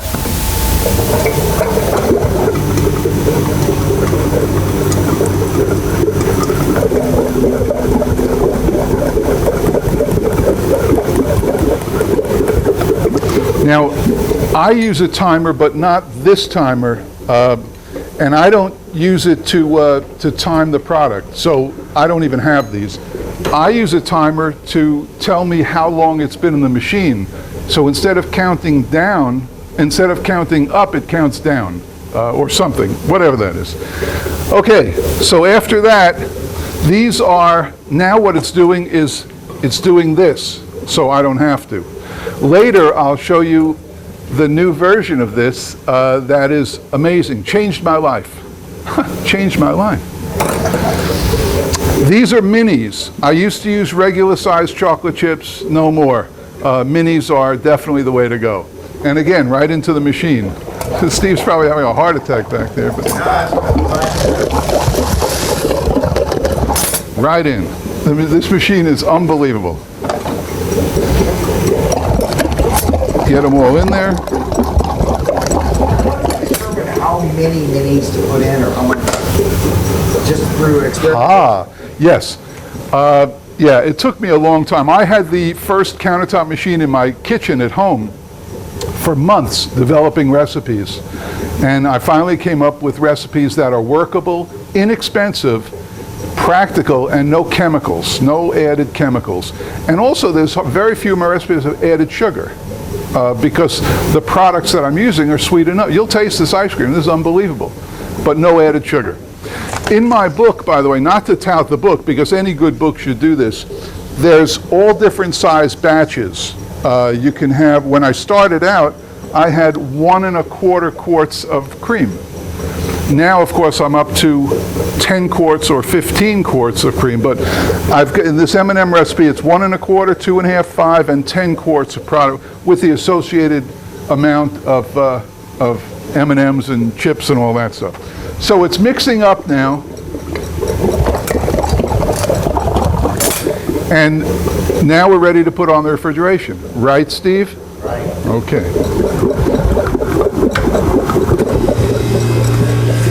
Any questions while I have nothing to do for about 10 minutes? No. Yes. How much time? How much time? The refrigerator right now.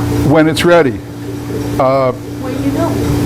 You got to look at it. Oh, what's the consistency? What? What kind of consistency? Like the other It looks like I think in the business they call it gravy. It looks like gravy, but he likes his ice cream much firmer than I like mine. I like my ice cream loose, almost like a custard. But it all depends. You just keep checking it. You never want to leave the machine, like Steve said before, because as soon as you do, you'll come back. And the few times I've done it, the ice cream is unusable. It's too thick. It also doesn't all come out of the machine. I'd rather have it a little thinner.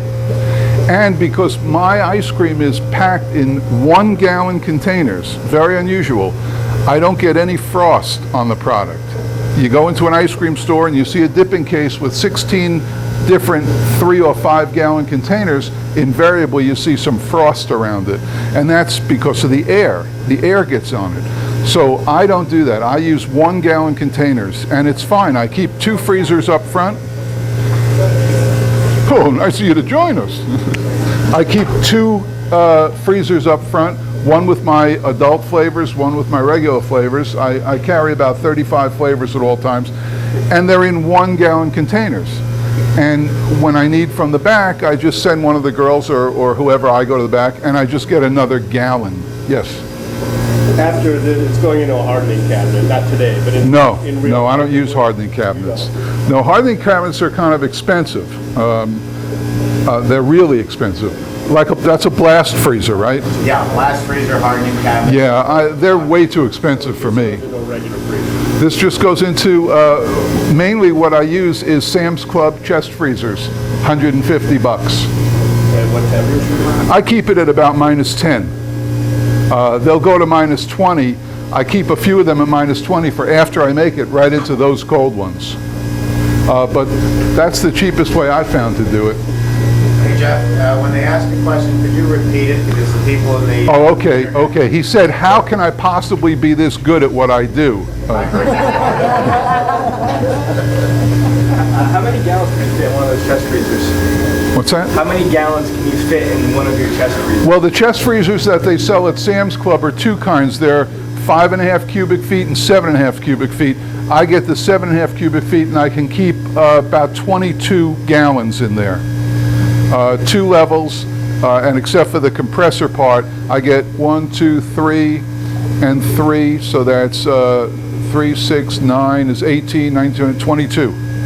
Jeff, I do the same thing here. I don't use a hardening cabinet because I'm not making large quantities of ice cream. And they're also selling fast. They're selling fast, Right. that's right. If I was an ice cream parlor, say up on Cape Cod, and I'm going to have 300 or 400 customers a day, I need 10 or 11 tubs of this M&M ready to go. So then I buy a hardening cabinet, and that becomes my inventory. But if you're working a not huge volume like a resort community, you can get away with a chest freezer. I have one over on the other side of this room that I use, and if I only fill it halfway and it's set at 10 below, it'll do the job quite nicely. Yeah, they work. They're fine. And you know the price of those blast freezers, right? Yeah, about $6,000. Yes, a blast freezer, a hardening cabinet, and also dipping cabinets. You know how much dipping cabinets are? Not only are they expensive, but they're counterproductive. There's absolutely no need. If you have a dipping cabinet, people, I'm sorry to sell against this, but people walk in, they say, oh, can I try that? And what's in that? And all we're doing is wasting time. So I have a menu board. I print beautiful menu boards on my wall, colorful, gorgeous, 4-foot menu boards. Go ahead. No, I'm just agreeing with you. I mentioned earlier ice cream folks at yahoogroups.com, and we were having this discussion just last week about, and it was also in the National Dipper, about sampling ice cream. And you just get some people in who will spend 2 hours sampling absolutely everything. And you love them. We love all our customers. We love some of them more than others. No samples in my store. Yeah, because it just slows down the line so badly that if they can see it, they're going to be staring at it. And then you also have the difficulty of if there's 32 flavors, which I'm against. I like not half that amount of flavors, and then substitute others in. If you've got all those flavors, everybody's staring and they can't decide what it is that they want.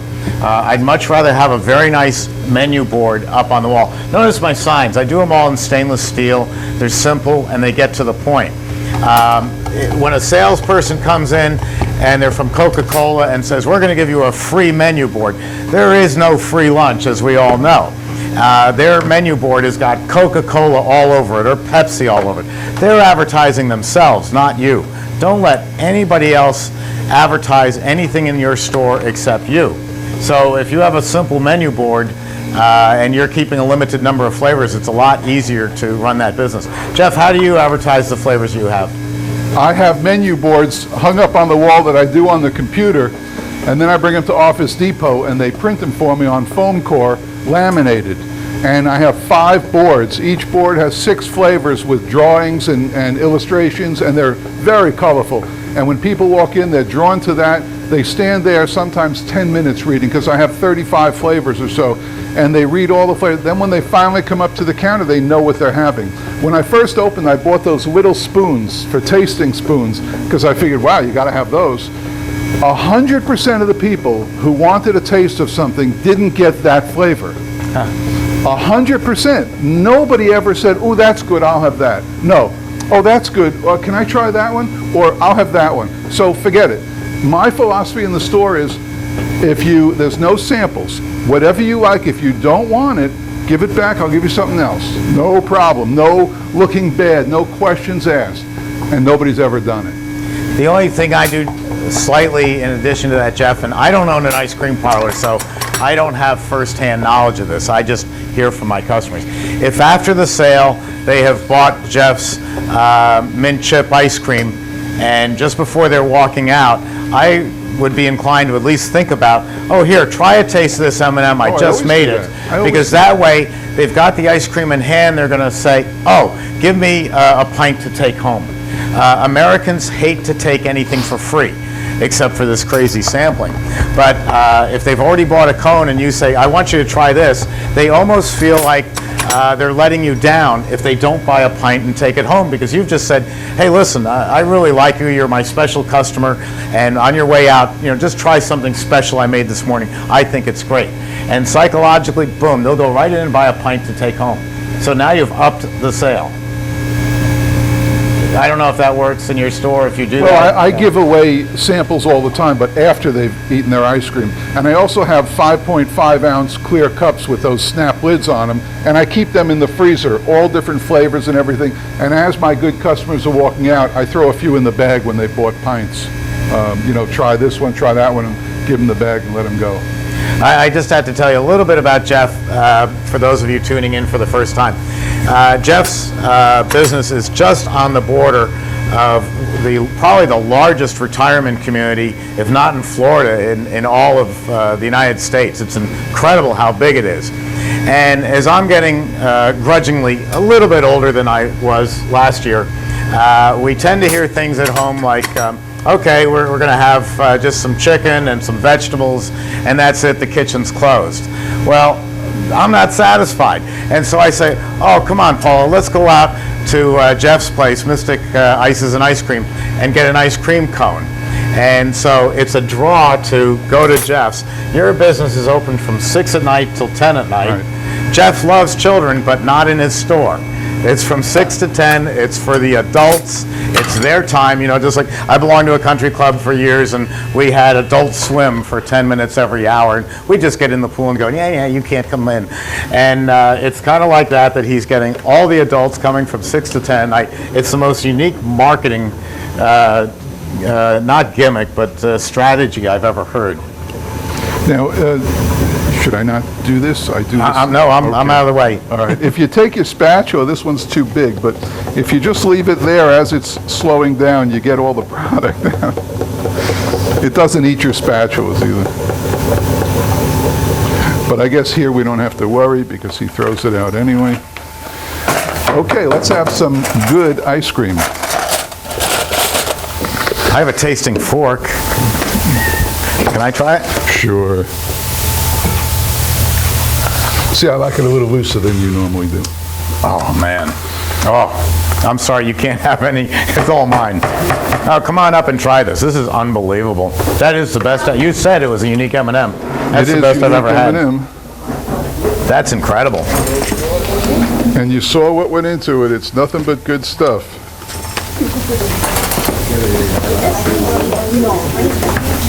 Oh, man, thank you. Oh, man, you're welcome.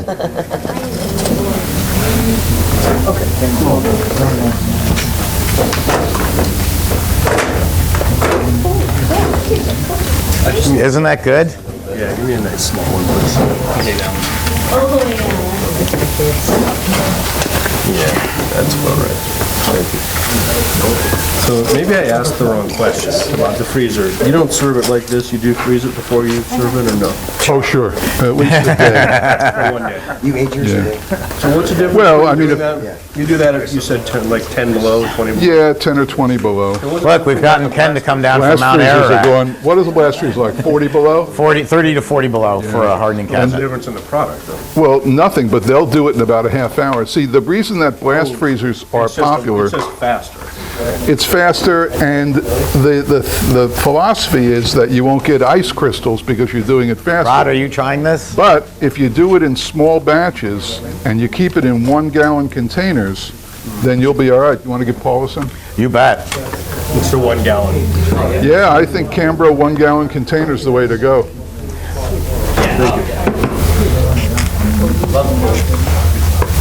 How long is it, would it be good for if you froze it immediately after?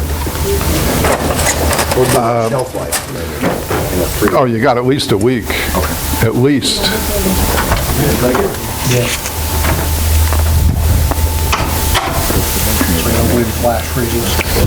Well, it's not that I don't believe in it. I can't spend that kind of money. You know how many ice creams I got to sell for Just take this and put it in your ice cream cabinet, just like this. in freezers? I don't have dipping cabinets. I don't use dipping cabinets. I use freezers. I dip from containers out of freezers.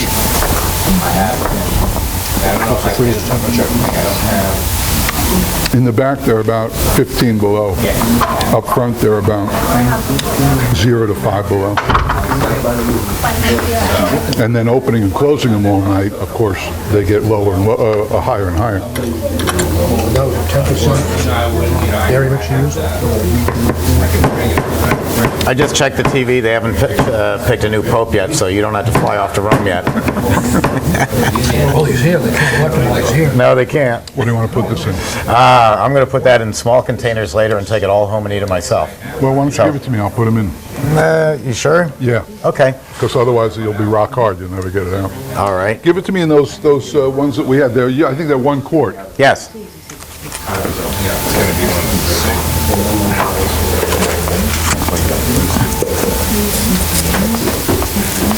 That is a great ice cream. It's not bad. Oh, it's better than that. I have to find the lids for that. I have lids here. You do? Okay. Yeah.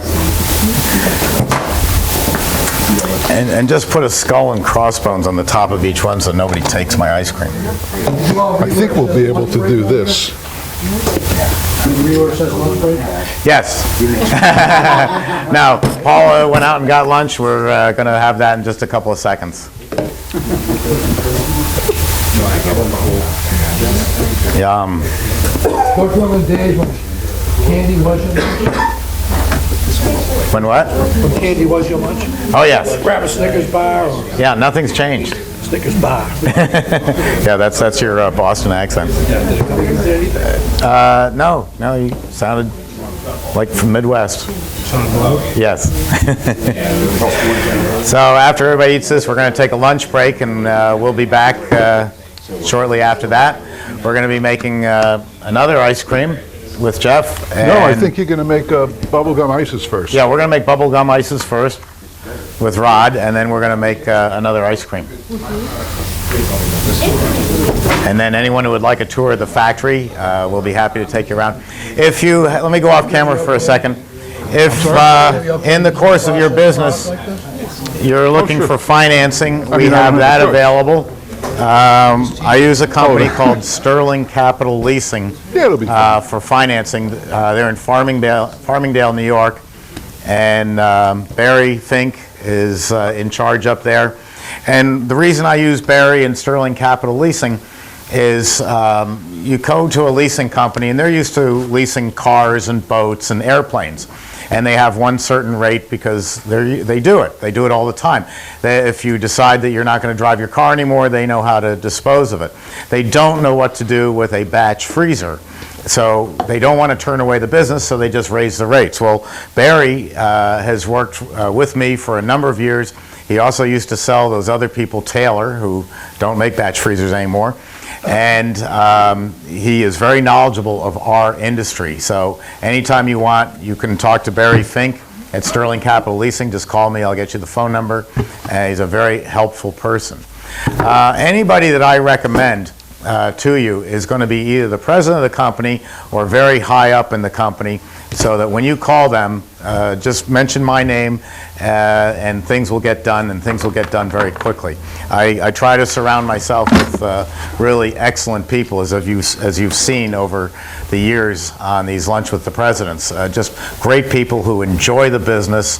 All of us, we're in the business because we really have a good time doing it and because it's profitable. We wouldn't be in it if it wasn't profitable. Thanks. So we're going to take a break for lunch, and we'll be back in about a half hour. We'll leave the cameras on so you can see what's going on, but we're going to get something to eat other than ice cream. Then we'll be back to make some more ice cream and Italian ices. Thank you. Okay, we're back. I want to clarify one thing that I said earlier when we were talking about costs. I said that the cost of Italian ice is roughly 2 to 3 cents or 3 to 4 cents an ounce, and ice cream is 30 to 38 cents an ounce. I was talking about, I mixed those ratios up. So a 5-ounce serving of water ice base between 10 and 20 cents per ounce, and a 5-ounce serving of ice cream should be in the range of 30 to 38 cents. So I just, I mixed up those numbers a little bit, so I just want to clarify that. Okay, Rod, what do you need for your bubble gum? Well, we need 2 gallons of water, 4 pounds of sugar, and 2 some gallons bubble of gum. water. That's 4 pounds of sugar? 4 pounds, okay. Yeah, because all he's using is an extract. right. While they're getting that ready, let me interject a little bit about an extract. As you saw, I like to do the wine sorbet, sugar, water, and wine. And Rod has made a couple of different ices for you to see, using the bases, which is, to me, I think the absolute best way, especially like a mango, to get a mango flavor. And I hear people say, and then there's a third way of making Italian ice, and I hear people say, no, I'm not going any lower, that's not for me. And then I hit them with the question. I say, what about bubblegum? We have a couple of young men in the audience here, and I know they're going to like bubblegum Italian ice. Are you telling me you're going to turn away the audience because you don't want to sell bubblegum? You don't want to cater to your crowd? I mean, that's what the Italians do. It's either you buy my tiramisu or hazelnut or fruit of Bosco or go home. You know, we sell gelato and that's it. How narrow-minded is that? We want to have bubblegum for the kids. We want to have Superman. We want to have watermelon. And the best way to do these, because the last time I looked outside here in Florida, we don't have a big number of bubblegum trees. In fact, I've never seen a bubblegum tree. So the way we do it is an extract. Now, you know an extract. You've baked a cake and you use a vanilla extract, or if you've made a baba rum, you're using a rum extract. Well, we have the same thing. We have extracts for these different flavors. And so Rod is going to make... May I clarify something? And I hate to step on Steve's toes Oh, here. go right ahead. They heard This enough. is another misnomer in the industry.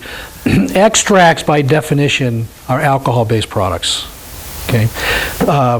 They fall under the profile of flavors. So what Steve's talking about with bubblegum, cantaloupe, any concentrated flavor is a flavor system that uses different types of carriers. The carriers could be water, it could be glycerin, it could be propylene glycol, which is kind of scary, but that's a food-grade carrier. Extract is alcohol-based by definition. So that even though they are flavors, they're slightly different. Steve says it is vanilla extract, because in vanilla, alcohol is the carrier. In a bubble gum, typically the carrier is glycerin or propylene glycol, okay? And don't let the alcohol scare you. We're using just a few ounces of this. Just a few To ounces. a whole lot of water. Right. So on a flavor, a concentrated flavor like bubble gum, you're using 1 to 2 ounces to a 2.5 gallon batch. If it was an extract, you're using 6 to 8 ounces. If it's a water ice base, you're using 32 ounces. So I'll turn it over to you. Thank you. I'll get out of the way. Where's my water? We didn't get the water yet. 2 gallons, please. 2 gallons, but yes, sir. Thank you very much.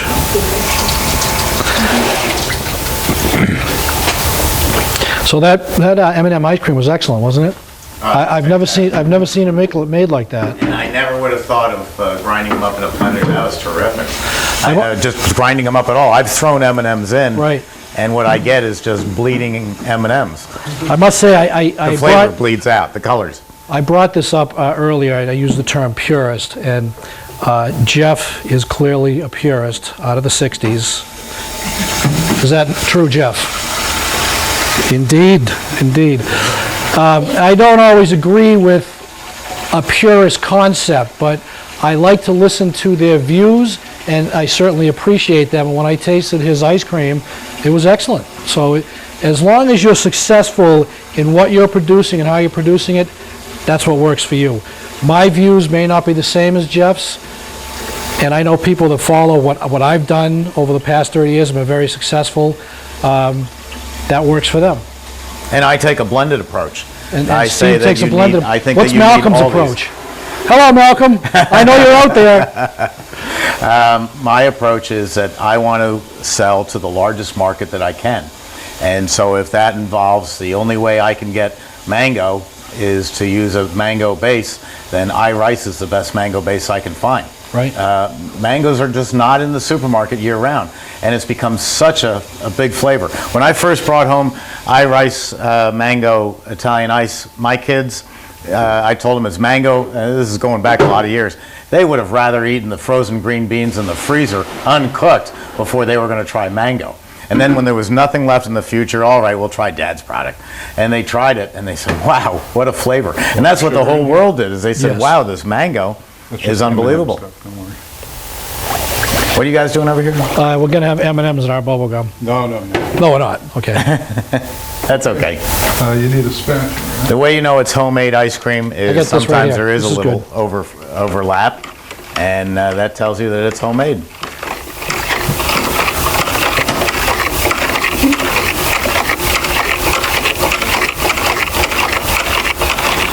Just want to check what speed we left it at, because this is an ice. So it was at 170 for the ice cream. I'm going to take it up to the full speed 234, give or take. So, Steve, talking about mangoes again, 8 or 9 years ago, nobody even knew what mango was in the United States. No, and you sure couldn't get them, and you still can't.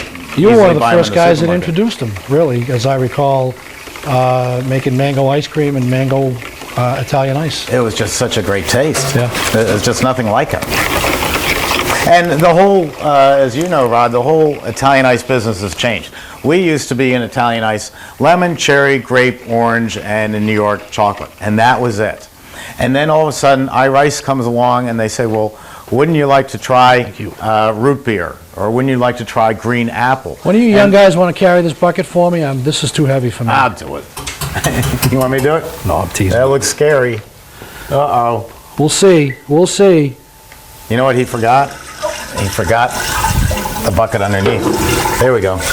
But I checked to see if it was closed. Oh, yeah. So the whole profile of Italian ices has changed. The variety that you can offer is completely different now. There's so much of it.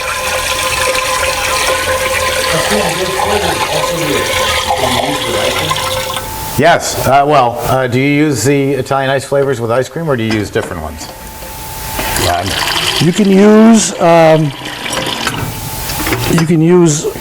Rice's Italian ice bases and Rice's concentrated flavors to make ice cream. They're flavor systems. So they can be used to make ice cream, they can be used in bakery application, they can be used in confectionery application. They're flavors. So the reason I did that was the sugar hadn't totally incorporated, so I pulled back some more water and just make sure it was all mixed and all the sugar went in there.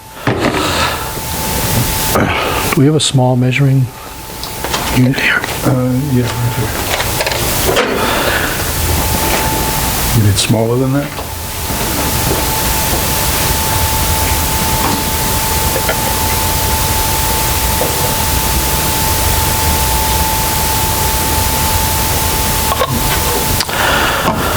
Okay, so what we're making here is, I'm taking this recipe from a stabilized ice system. However, we're not adding the stabilizer today because the stabilizer didn't make it. But normally I would add 2 ounces of powdered stabilizer to this, and that would end up giving you the same texture as what you saw in that mango. What we'll get today without the stabilizer is the texture of what you saw in the cherry, so a little less creamy. So I've added about 1 ounce to 1.5 ounces of this bubblegum flavor. Oh, it smells so good. Did you guys smell this? You did? Did the little guy smell? Yeah, I smell it all the way. Yummy, right? Couldn't you just like eat this right now? Just a bubblegum person. No. I wouldn't eat it.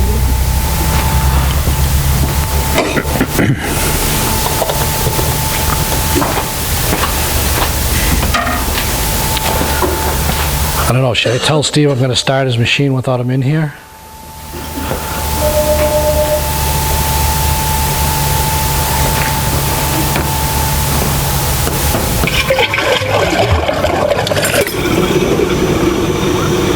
Okay.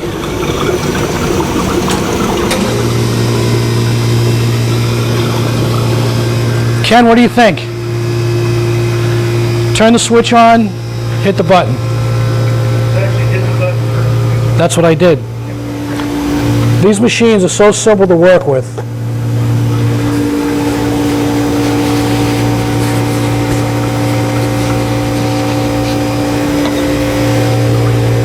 Did you all get a chance to see this, the bubble gum?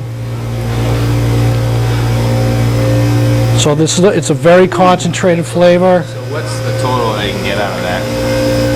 Well, this is a sample size. Okay. This product sells in gallon containers, but so there's 120 fluid ounces, 128 fluid ounces in a gallon.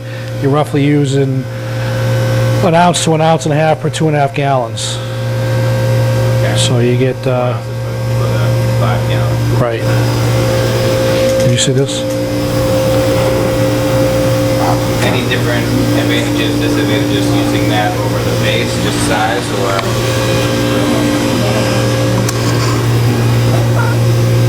In many instances, or as Steve says, you want to use the water ice-based system wherever you can, because what we've done is we've combined flavor systems, we've added fruit juice, we've added fruit. With a flavor like this, it's just the flavor. So the water ice base would be a higher end product, okay? You had commented earlier that liquid stabilizer was basically the same as the powder. Could you not have used the liquid in this? You could use a liquid. I have a recipe sheet that if you all leave me your email address, and if anybody online wants this recipe sheet, just send me, I'll leave my email address. You can ask for the sheets and I'll email them to you. But the recipe sheet has usage levels based on using the powdered stabilizer, the liquid stabilizer, which we call Stabilize, and then I have another sheet of recipes using the water ice-based systems in Sorbet. Rod, what's the best email to reach you at? It's Oringer, that's RORINGER at I.Riceco, IRICE.com. I'm sorry, IRICECO.com. And I've left some business cards over here for you to grab. So Rod Orange, R Oringer at I.Rice. At IRICECO.com. Yeah. Good, okay. Because a lot of people are going to want to talk to you. And if you can't remember that, just call here and speak to anyone in my office and we'll give you Rod's information. As you know, we do our very best and we're good at it about 95% of the time, picking up the phone when you call so you get to talk to a live person. I think that makes a difference.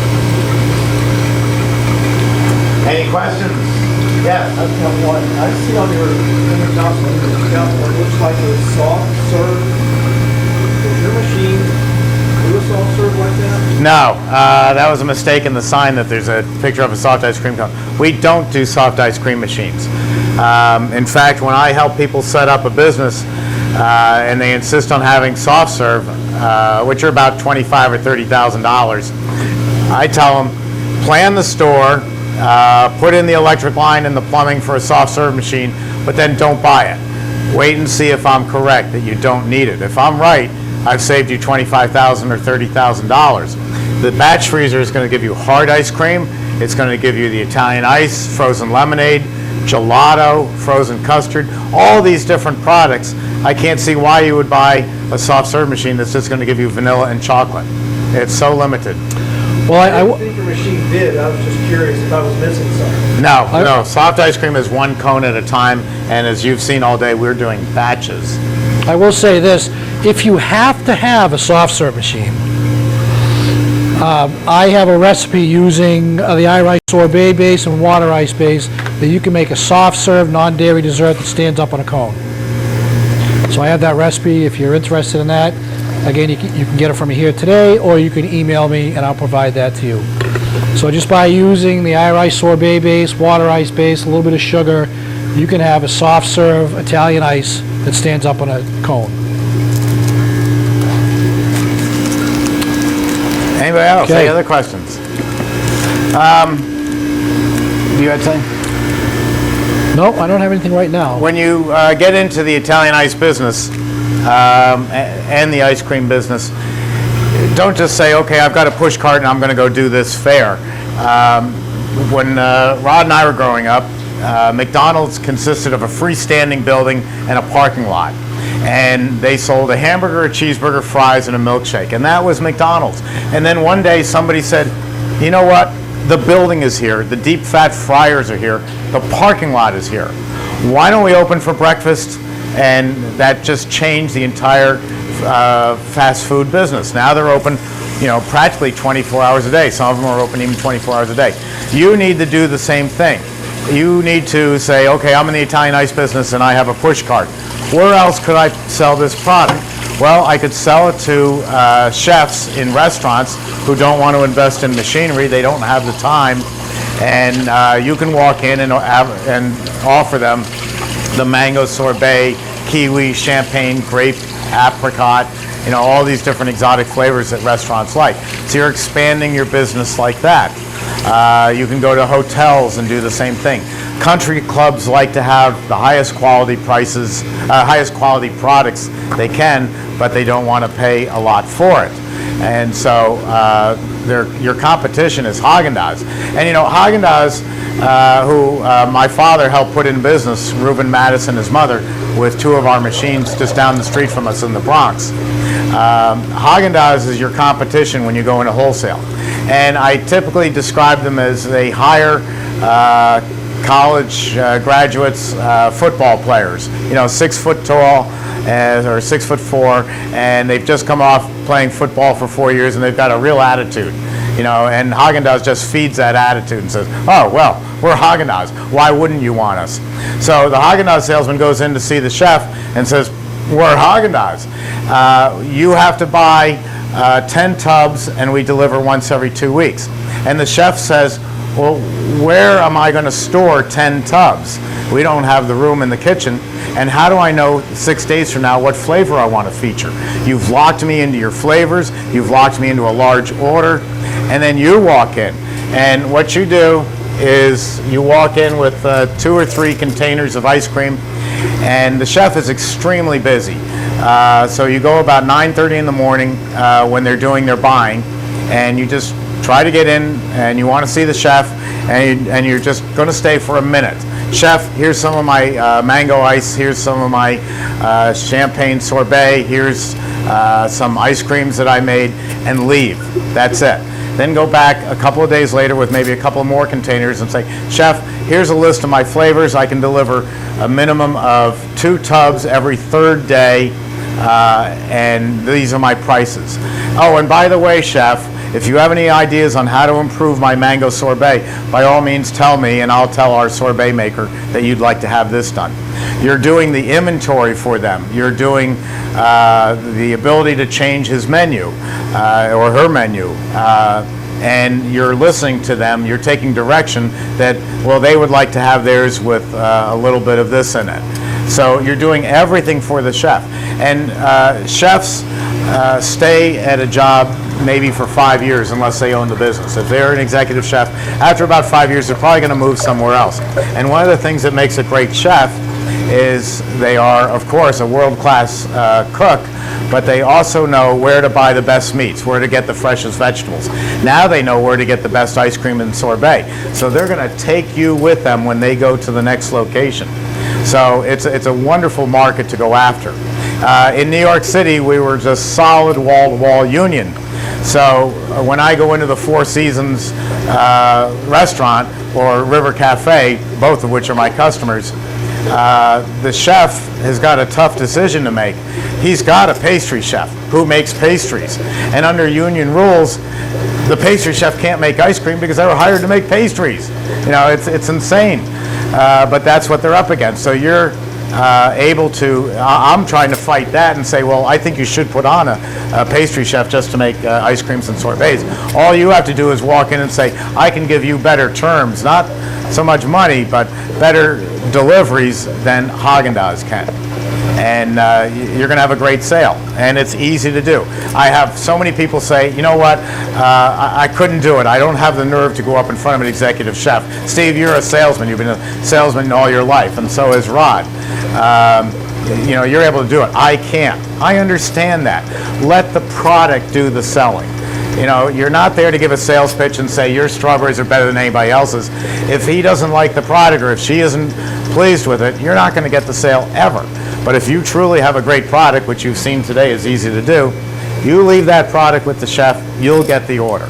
And if you've got a year-round business and it's really big in the summertime and the winter it's slow, well, you're covering all your overhead by having 10 or 15 restaurants or country clubs or even hotels. So it's a great place to go. One place I stay away from like the plague is supermarkets. I could get into, well, I have sold to Publix supermarket. They have my machine like many do, the CB350, to test different recipes because they're doing large scale. But let's say you're up in New York and you want to get into Pathmark, which is a big chain up there. Pathmark, you make the sale, the people say, okay, you're great, fine. They start putting in my pints of ice cream. I then say, my ego takes over and say, oh, I'm in Pathmark, I'm in 200 stores throughout the New York region, and I go out and buy more equipment, and I hire more employees. And then Tie-Dye Jeff comes along and says, you know, I make a great product too, but my pints cost 2 cents less than Steve Thompson's. Well, it's as if they never heard of Steve Thompson. I'm gone, because all they care about is price. The profit margins are so tight in supermarkets that, you know, if they make 3 cents on the dollar, they're absolutely thrilled. So you're gone. So I just say, I don't want that business. I mean, it's like me. My ego says, boy, I wish there was an Emery Thompson in every McDonald's. My intelligent brain says, I don't want their business. They're going to be calling me up every 5 minutes to push a reset button. Leave that to Taylor. That's not my clientele. My clientele is ma and pa, one-on-one. So if I'm determined that I want to get into a supermarket situation, go to what we call in New York the delis, what they call down here in South Florida the bodegas, and the specialty food places. If you're in a specialty food store or a deli and your product's selling well, the owner absolutely loves you. I mean, this is just wonderful for him. It's wonderful for you. I'd rather have, you know, 15 delis than one franchise. And so that's what you look for. You look for the personal relationship in handling your product. So when that chef says, I have a friend, Nolan West, up in New York, in Portchester, New York, and I'm in the Bronx, and I'm looking for an excuse to get out of work early on Friday. So I say, hey, I'm going up to see Nolan West in Portchester, 5 minutes from my house. I go see Nolan, and we're sitting around, we're talking about golf and baseball and stuff like that. And the executive chef calls from the Westchester Country Club. And he says, oh my gosh, I forgot. Tonight I've got a wedding, and I promised the bride a block of champagne sorbet. Look at that, that's beautiful. Look how fast that comes up. Nolan said, the chef needs a block of champagne sorbet. He stopped everything, made it for the chef, and delivered it. And I said, Nolan, you're losing your shirt doing this one special order. He said, yeah, but I helped the chef out. He'll never forget me. And he's right. That kind of advertising you can't buy. We're done. We're done. How about that?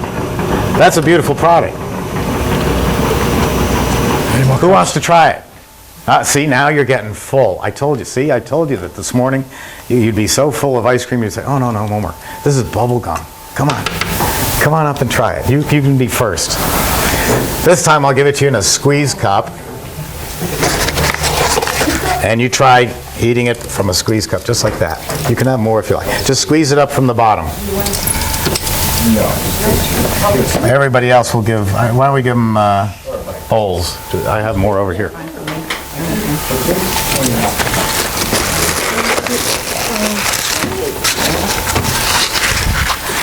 Jeff, are you ready? You're next. Ready. As soon as you guys clean up. As soon as we clean up, okay. I'm going out to lunch. Rod, you want to come? Yep. All right, I'll start cleaning up.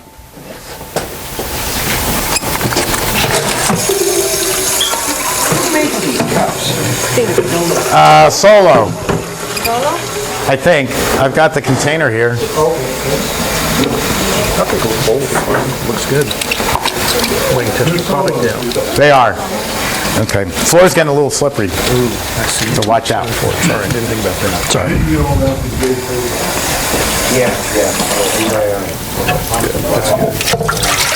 You got a lot deeper, don't you? I'm not eating that stuff. It's called a pleated. Does that taste like bubble gum? Yahoo! Is that good? You know, I am going to take a taste of it. Do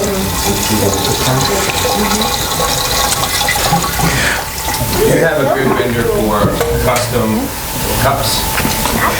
Yeah, you can't afford it. You can't afford it till you get very, very big custom cups because they want you to buy a million copies. So that's putting out a lot of money.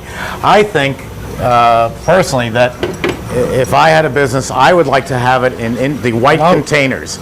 Dirt cheap, no writing on it whatsoever, and you can buy 5,000 stickers for $100. And you put some colorful stickers on, one with your name and one with what the flavor is. I go to the supermarket, and the supermarket's selling Mrs. Smith's pies, and they got all these other great things. And as I'm checking out, there is Aunt Judy's banana bread. Aunt Judy has got it all wrapped up in cellophane. It looks so homemade. Aunt Judy's probably this little old lady who's just there making this banana bread for me. So I'm a sucker, and I buy it, and I take it home. The advertising is what got me. It was so homemade and so old-fashioned that I said, it's got to be better than Mrs. Smith's. I know that was made in a big factory somewhere in Minnesota. So there's nothing wrong with just using simple advertising. You know, I've seen people make an average product and spend thousands trying to duplicate a Haagen-Dazs look to it. You know who wants that is Whole Foods. Whole Foods wants you to spend the money on containers. And don't let Whole Foods kid you.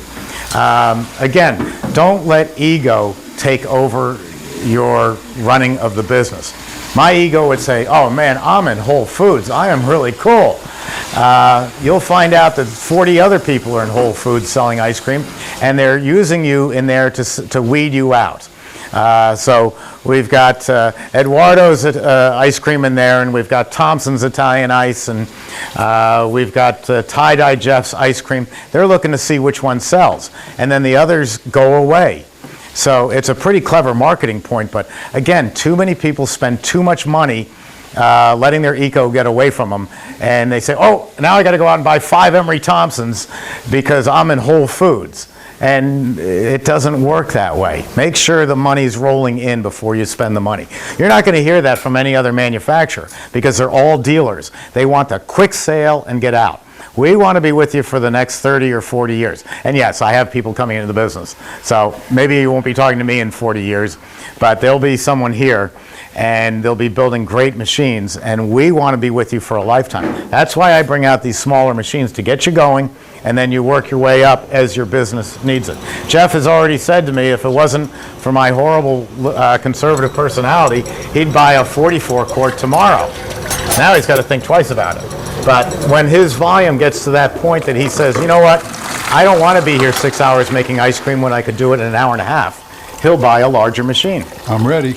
And he'll say, the hell with Steve's crazy ideas. I'm ready for that machine.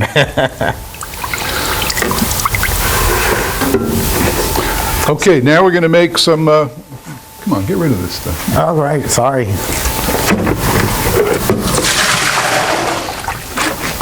We're going to make coffee fudge ice cream.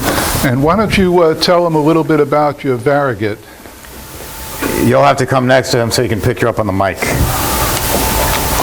I use Fudge, so I'm not that familiar with this. But Rod will tell us about it. So this is a chocolate Variegated. It's actually probably similar to what Jeff makes as a fudge. It's cocoa solids, a little stabilizer, sugar. That's it. It's probably has 10 to 12% cocoa solids.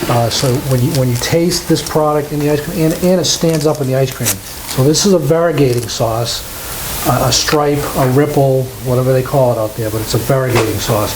So when you put it in the ice cream, it puts a stripe in the ice cream. This product, because it has a little stabilizer in it, will suspend it in the ice cream. It won't fall to the bottom. And it'll give you a good, thick, rich stripe throughout it. When you bite into it, you can actually feel and taste the chocolate. It has mouthfeel as well as a strong chocolate flavor. You'll see in a minute. But this is a natural product. Again, just cocoa, sugar, stabilizer. Okay. The recipe for the coffee fudge, I used to make coffee chip, but then we started making our own fudge and people really liked it, so we changed it from coffee fudge to coffee chip. It doesn't matter, it's just good coffee ice cream. And you'll see something very interesting in making this. First we'll make the coffee part of it, which is going to be, how much should we make, Steve? What's the capacity of this? It's going to be the 12 quart, so make a 10 quart batch. Really, that much? Yeah. Okay. Steve wants to take this home. Yeah, you bet. Okay, we'll make, it'll probably be about 20 quarts then, so. It's half of your machine. Okay. Whatever your recipe is. Okay, well, we'll make 10, I'll put 10 quarts of mix in if that's what you want. No. No. It's a 10 quart finished machine. Oh, so 7.5, how about 7.5? No, 3.5, 3 3/4. Yeah, half of what Okay. you do at your store. Okay, 3 3/4 then. So we'll take coffee. Coffee is freeze-dried coffee, only because it's easily dissolvable, obviously. And we're going to use 2 ounces of coffee. So you all have a scale, right? You know how to zero the scale out? You put your container on it and then zero it. You know that, right? Hello? And then 2 ounces of coffee.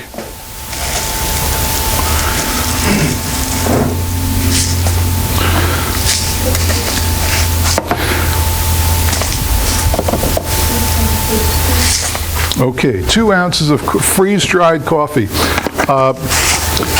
You can buy the house brand, but I think, since you're using it so little and it's so important, buy the best you can. All right, so we take 2 ounces of coffee and pour it in the bowl. This will be cool. Wait till you see this.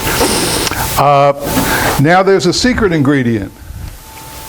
This is the secret ingredient. Can't tell you because it's a secret, but this is good. Okay, hang on. 2 tablespoons of this. 1, 2. Would that secret ingredient happen to be in your book? Yes, it would. So if someone was to buy your book, we would know what the secret ingredient was. Instantly. Wow. That might be worth it just for that. All right, now to mix this up, we're going to just add a little hot water, like 2 ounces of hot water. That should do it.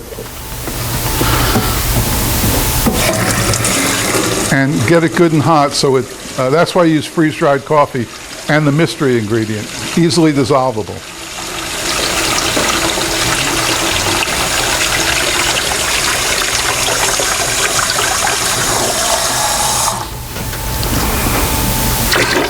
About 2 ounces. And then we're going to mix it into a paste. Nobody can see this, right? You can't see this, can you? You can tilt it a little bit towards this camera. Oh, this camera here? No. This one. Okay. Well, it doesn't matter. You know what it's going to be. It's mixing coffee, whittling. Don't you dare look. Okay. Okay, so it gets to be like that. And it's very high coffee content. So what we have to do now is transfer this to the mix, or vice versa. So we're going to use 3 3/4 quarts of mix, which is cream, as we said.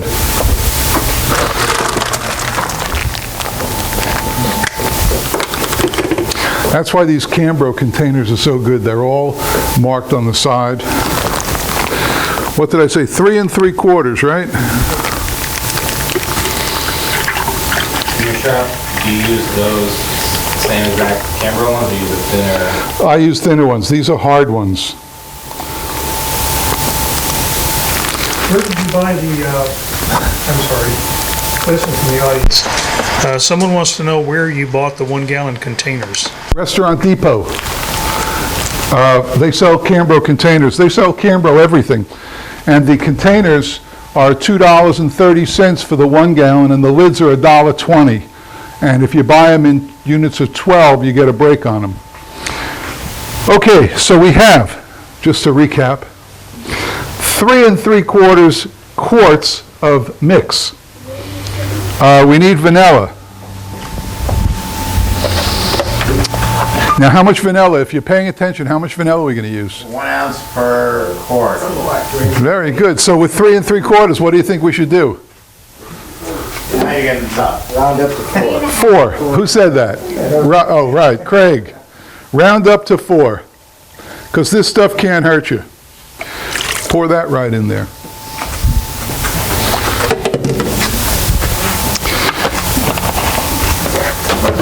Now, theoretically, you could just put this in the machine and that in the machine, but you want to get it all. So just add a little of the mix. Give it a little stir.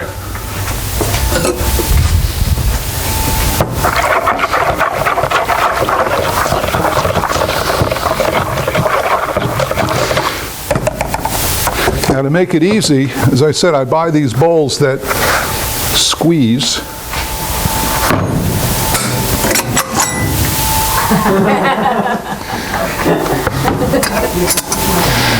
Okay, this brown goo is going in here now. It's coffee, vanilla, and a little mix.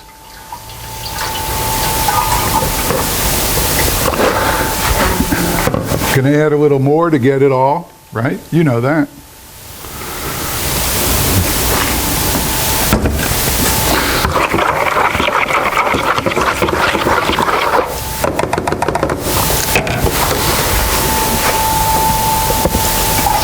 Making ice cream is probably the funnest part of the day, if you own an ice cream store, right? Because you can experiment, you can have fun, it's great. Okay, now see there's a little left in there? Don't worry about it. Now we're going to pour the rest of this in here.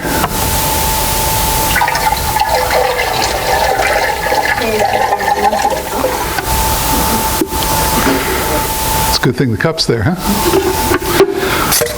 All right. Now we're going to mix it together. And again, we're going to go down to about 170 for ice cream.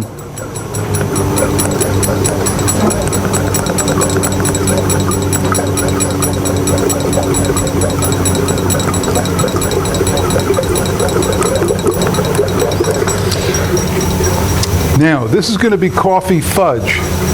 So, what we're going to do is we're going to take some of the fudge, and we're going to, the goal is to have a ribbon through the finished product, a beautiful ribbon. So we're going to take some of this,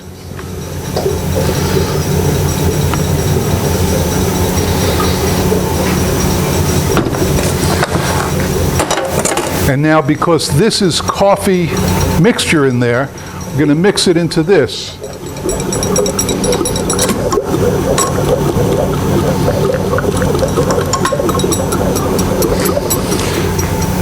Now his product is a little thinner, which is good. It's easier to work with. But my fudge at home is thicker.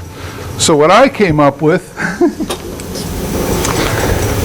is this. This is so cool. I have a drill that I dedicate to the store, and this is a paint mixer, and I just cut it down about 4 inches, and this is the greatest. It's stainless steel. It costs $3, and it saves me hours of mixing and whisking, and it's perfect. That alone is worth what you paid to get here today. This is like an infomercial. Right. Ron Popeil. And all you do, since it's variable speed, is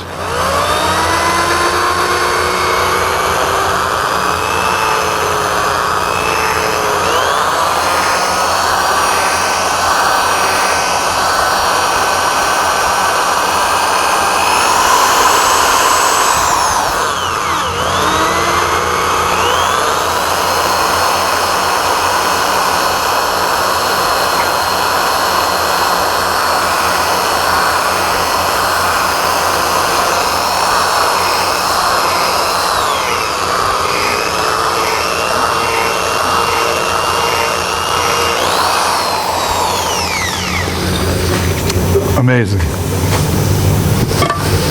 And then you've got a nice, viscous, whatever. And now this is ready to roll.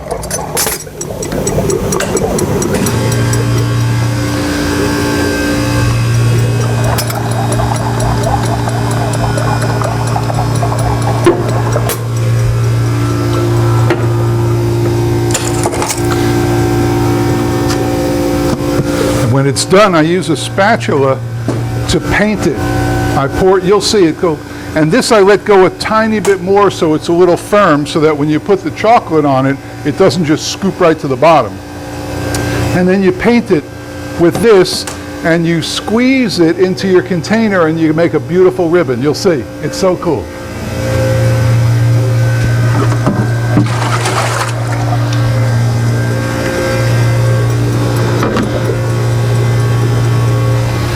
Okay, what do you want to do now? You gonna eat all those M&Ms behind you? Well, they're not staying here. Oh, darn. The secret ingredient, I'll tell you what this is. In the book, there's about 5 secret ingredients that I learned over the years, and they're amazing. This one, I used to, in good coffee ice cream, you want a little chocolate in coffee ice cream. So I used to, bless you. So I used to mix it up with cocoa and sugar and water. Well, I found a product that is just miles ahead of that. Oh, I can't look at me. I went through. It's the California company on the wharf that has. Ghirardelli's makes a chocolate powder. It's a sweet chocolate powder. I guess they make cocoa with it or something, but God, is it good. And it dissolves in nothing. I mean, you can dissolve it in a cup of milk, But that's what I use in this, and it's amazing. Oh, he's writing. Yeah, Ghirardelli's sweet chocolate powder. Now another one that I use in almost every ice cream I make has either Ghirardelli's sweet chocolate powder or Ghirardelli's white chocolate powder. And fairly expensive, but there's no comparison. It's just the best ever. So there you go. Those are two secret ingredients that are amazing. And one of those two goes in practically 95% of all my ice creams. Okay, what else? Any other questions? Come on, you haven't said a word. Let's go. Taking it in, all right. Your store, do you sell only pints, or you sell half gallons? Like just for... At the store? Yeah. I sell pints and quarts. Half gallons are too expensive. My pints are $8, my quarts are $14. And if I ever have to sell half gallons, they're, expensive. Are you pre-packing them, or are you? Oh, sure. You are. You're not hand-packing No, them? I hand pack them as needed, but when I'm making ice cream, if it's a real popular flavor, I'll draw off a couple of pints and quarts and put them in the freezer. But you don't have employees scooping hard ice Sure. cream? And, what are you doing, putting it into sure. pint containers? Oh, sure. Okay. All night long. Pints and quarts. As a matter of fact, I have a traffic light replica in my store, those huge, red, yellow, and green. And sometime during the night, we hit the switch and we keep it on for 5 minutes, and quarts are buy one, get one free, and pints are half price. Wow. So, while that's going on, and it's we do hand pack them then. And by the way, in my store, a serving, I don't sell cones, I only sell bowls. And a serving is $6. The second one that you sit and eat is half price, third one is free. How many people get to the free one? Never, never. You can't even get to the second one, because you have to finish it, and you can't do it. I mean, my portion is huge. Do you use that same chocolate for like a chocolate mix too, or no? Yeah. You do? Yeah. Look up chocolate ice cream in there, you'll see it. And that's an amazing product. What was the question? Do I use the Ghirardelli's chocolate powder in my chocolate ice cream? And you won't taste a better chocolate ice cream. I buy it in 30-pound boxes. And I get it from a company called Chai something, C-H-A-I. You know the tea, Chai tea? It's Chai something. I think it's in the book, but they sell it at the best price. You can't even buy it from Ghirardelli's that price. Yeah. Oh, Simply Chai. Simply Chai. You can Google them. And I generally, about once every 2 months, I order a couple of cartons of the dark chocolate and the white chocolate. It's great stuff. Okay, we're there. We're there. What are we going to put the finished product in?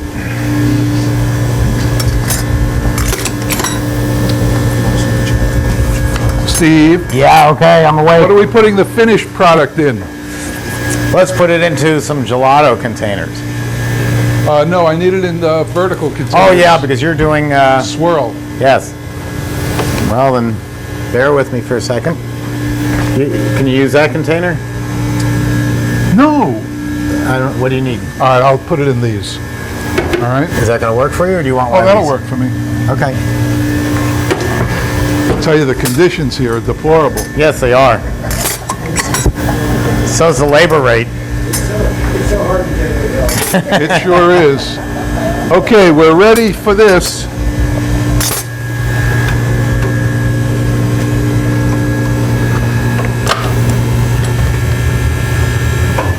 And that's coffee ice cream, or espresso if you're an upscale market.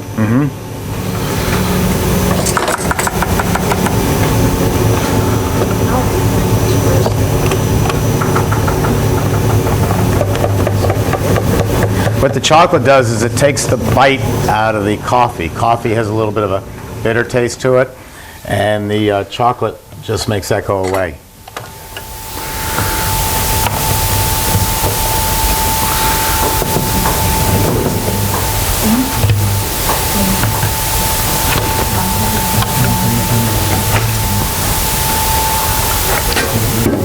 This looks good.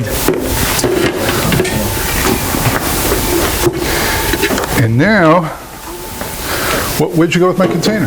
Sorry. And now, tough to see this, but what we're going to do is we're going to paint this with the fudge right on top. And then we're going to fold it in. And when you see me pour it, you'll see how you get a beautiful ribbon.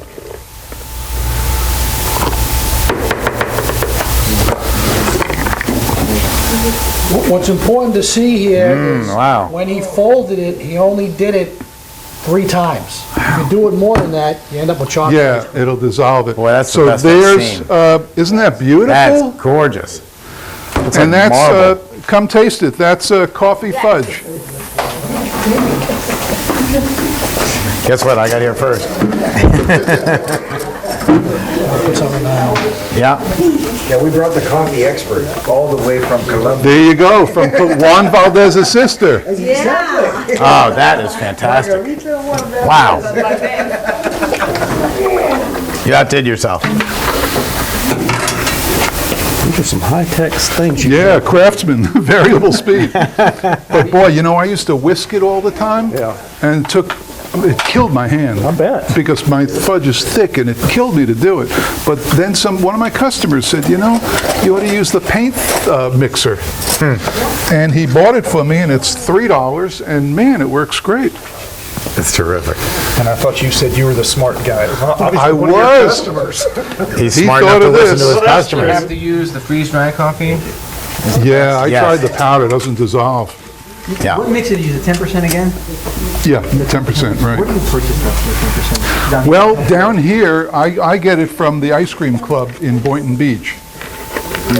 Yeah, ice cream There's club. also ice Steve cream gets it mix from in Clearwater, yes, St. St. Petersburg. Pete. Because I'm South Florida, I'm trying to get something south. Oh, Boynton Beach. Yeah, they'll do it. Ice cream club, Rich or Heather. Yeah. Yeah, Rich Draper, Ice Cream Club, Boynton Beach. I Great gotta try product. this, see if it came out all right. Machine that you sell? Yes. Functions. Well, I don't sell the pasteurizing machine. I recommend it. Oh, that is Yeah. If you wanted to make your own blend, the milk, cream, sugar, and skim milk, good. What's that? The chocolate's not bad for it. No, not bad at all. Be pasteurizing, yes. Not bad at all. like fruits. No, no. And it's just an extra step. See, the dairy can do it better than anybody. I always go to the professionals. And the dairy does a better job day in and day out. They're scientists. They know how to blend the product properly. So the only, yeah, and even then, you know, it's like owning a Ferrari. You're going to make your own gasoline. You know, you're able to buy the Ferrari, but you don't know anything about gas. What? I don't. Coffee espresso? No. I don't know what that is. Espresso. Espresso? A strong coffee. This is pretty strong. Use that. You would have to add more espresso than you would of a freeze-dried product, because even though it's strong, you can't use beans. No, I know. I need to make this. I need to. If you brew your own espresso, you can use that, but you're gonna have to use, Watch out you don't get the syrup on your sweater. Yeah. you'd have to use, Come on, also. I don't know, probably about 16 ounces to 2.5 gallons. Yeah, if it's a real good, strong espresso. Great product. You know, we make an espresso. Here you go, Steve. Thank you. 2 quarts. Oh, boy. Thank you, sir. That'll go to good use. I wonder if you could use an espresso base and then you the chunks like a moment. Oh, thank you. Where you get the No, it's a really, the chocolate covered espresso.